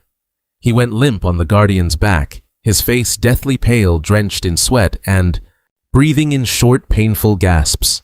Just then, they ran into an old man crouching down to pick herbs by the roots of an old tree. Feng Tien immediately approached and asked coldly, "Where is the Tui Lim Valley?" The old man looked up blankly, stuttering in confusion. "I don't know who this Tui Lim Valley is." Realizing the guy had misunderstood, Feng Tien growled, explaining that it was the name of a valley, but the old man kept trembling and begging him to spare his herbs because he really didn't know anything. Not giving up, Feng Tien glared menacingly and asked for the whereabouts of the divine doctor Oa Tien. The old man kept playing dumb, claiming he had never heard of any immortal with such a strange name. Feeling this hick was completely useless and knew nothing, Feng Tien huffed, turned around, stomped off, and shot away to continue his search in extreme impatience. "Honestly, just asking around is a waste. I'm better off finding it myself. Everyone here is just clueless." The herb picker had just breathed a sigh of relief after escaping danger when a powerful gust of wind suddenly blew past, accompanied by dark shadows enveloping him. Terrified, he looked up and saw another group of people landing right in front of him. It was the Lu Lam king carrying Tan Nuoc Lan on his shoulder. The old boss radiated overwhelming murderous intent and roared decisively, "Tell the truth. Where is Tui Lim Valley?" The herb picker stubbornly insisted that there was no one named Tui in all of Huang Sun. The Lu Lam king roared again, emphasizing that it was the name of a valley where Oa Tien, the divine doctor, resided. Seeing the old man's blank look, Nuoc Lan clicked her tongue, thinking he was too senile, which made the Lu Lam king lose patience and order the whole group to leave immediately. The herb picker could only sigh at his unlucky day, constantly running into these madmen. Must have stepped out with the wrong foot this morning to be this unlucky. Just as he intended to go pick some more herbs to make up for it, he froze again as a pitch-black killing intent suddenly smothered the space in front of him. This time, it was the 7 ghosts of Vo Sun with their suffocating pressure. Facing the sharp gaze of their leader, Vo Thuong Kuei, the old man played the same old card again, whining that in Huang Sun there was absolutely no place called Tui Lim Valley. He trembled, begging them to spare his herbs because he really didn't know who the divine doctor Oa Tien was. Hearing that name, the leader smirked sinisterly. He coldly asked for the direction of the group in leather outfits that had just passed by. As soon as the old man pointed forward with his shaking hand, the whole squad of ghosts immediately shot away, vanishing into the deep forest in the blink of an eye. Fearing for his life, the herb picker hurriedly gathered his things and rushed down the mountain as fast as he could to find shelter. But his bad luck hadn't let up yet. Another young man dashed toward him at a terrifying speed. He froze as if he were too tired to keep pretending. The old man proactively asked if this kid was also looking for Tuilim Valley. The young man paused slightly and turned to look at him with suspicious eyes.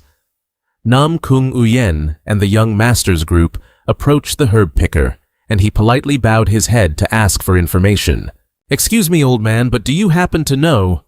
Before he could finish, the old man completely lost his patience and roared in fury, "Damn it, you bastards, I've already said I don't know, and I don't know about Water Curtain Valley either, or the immortal doctor."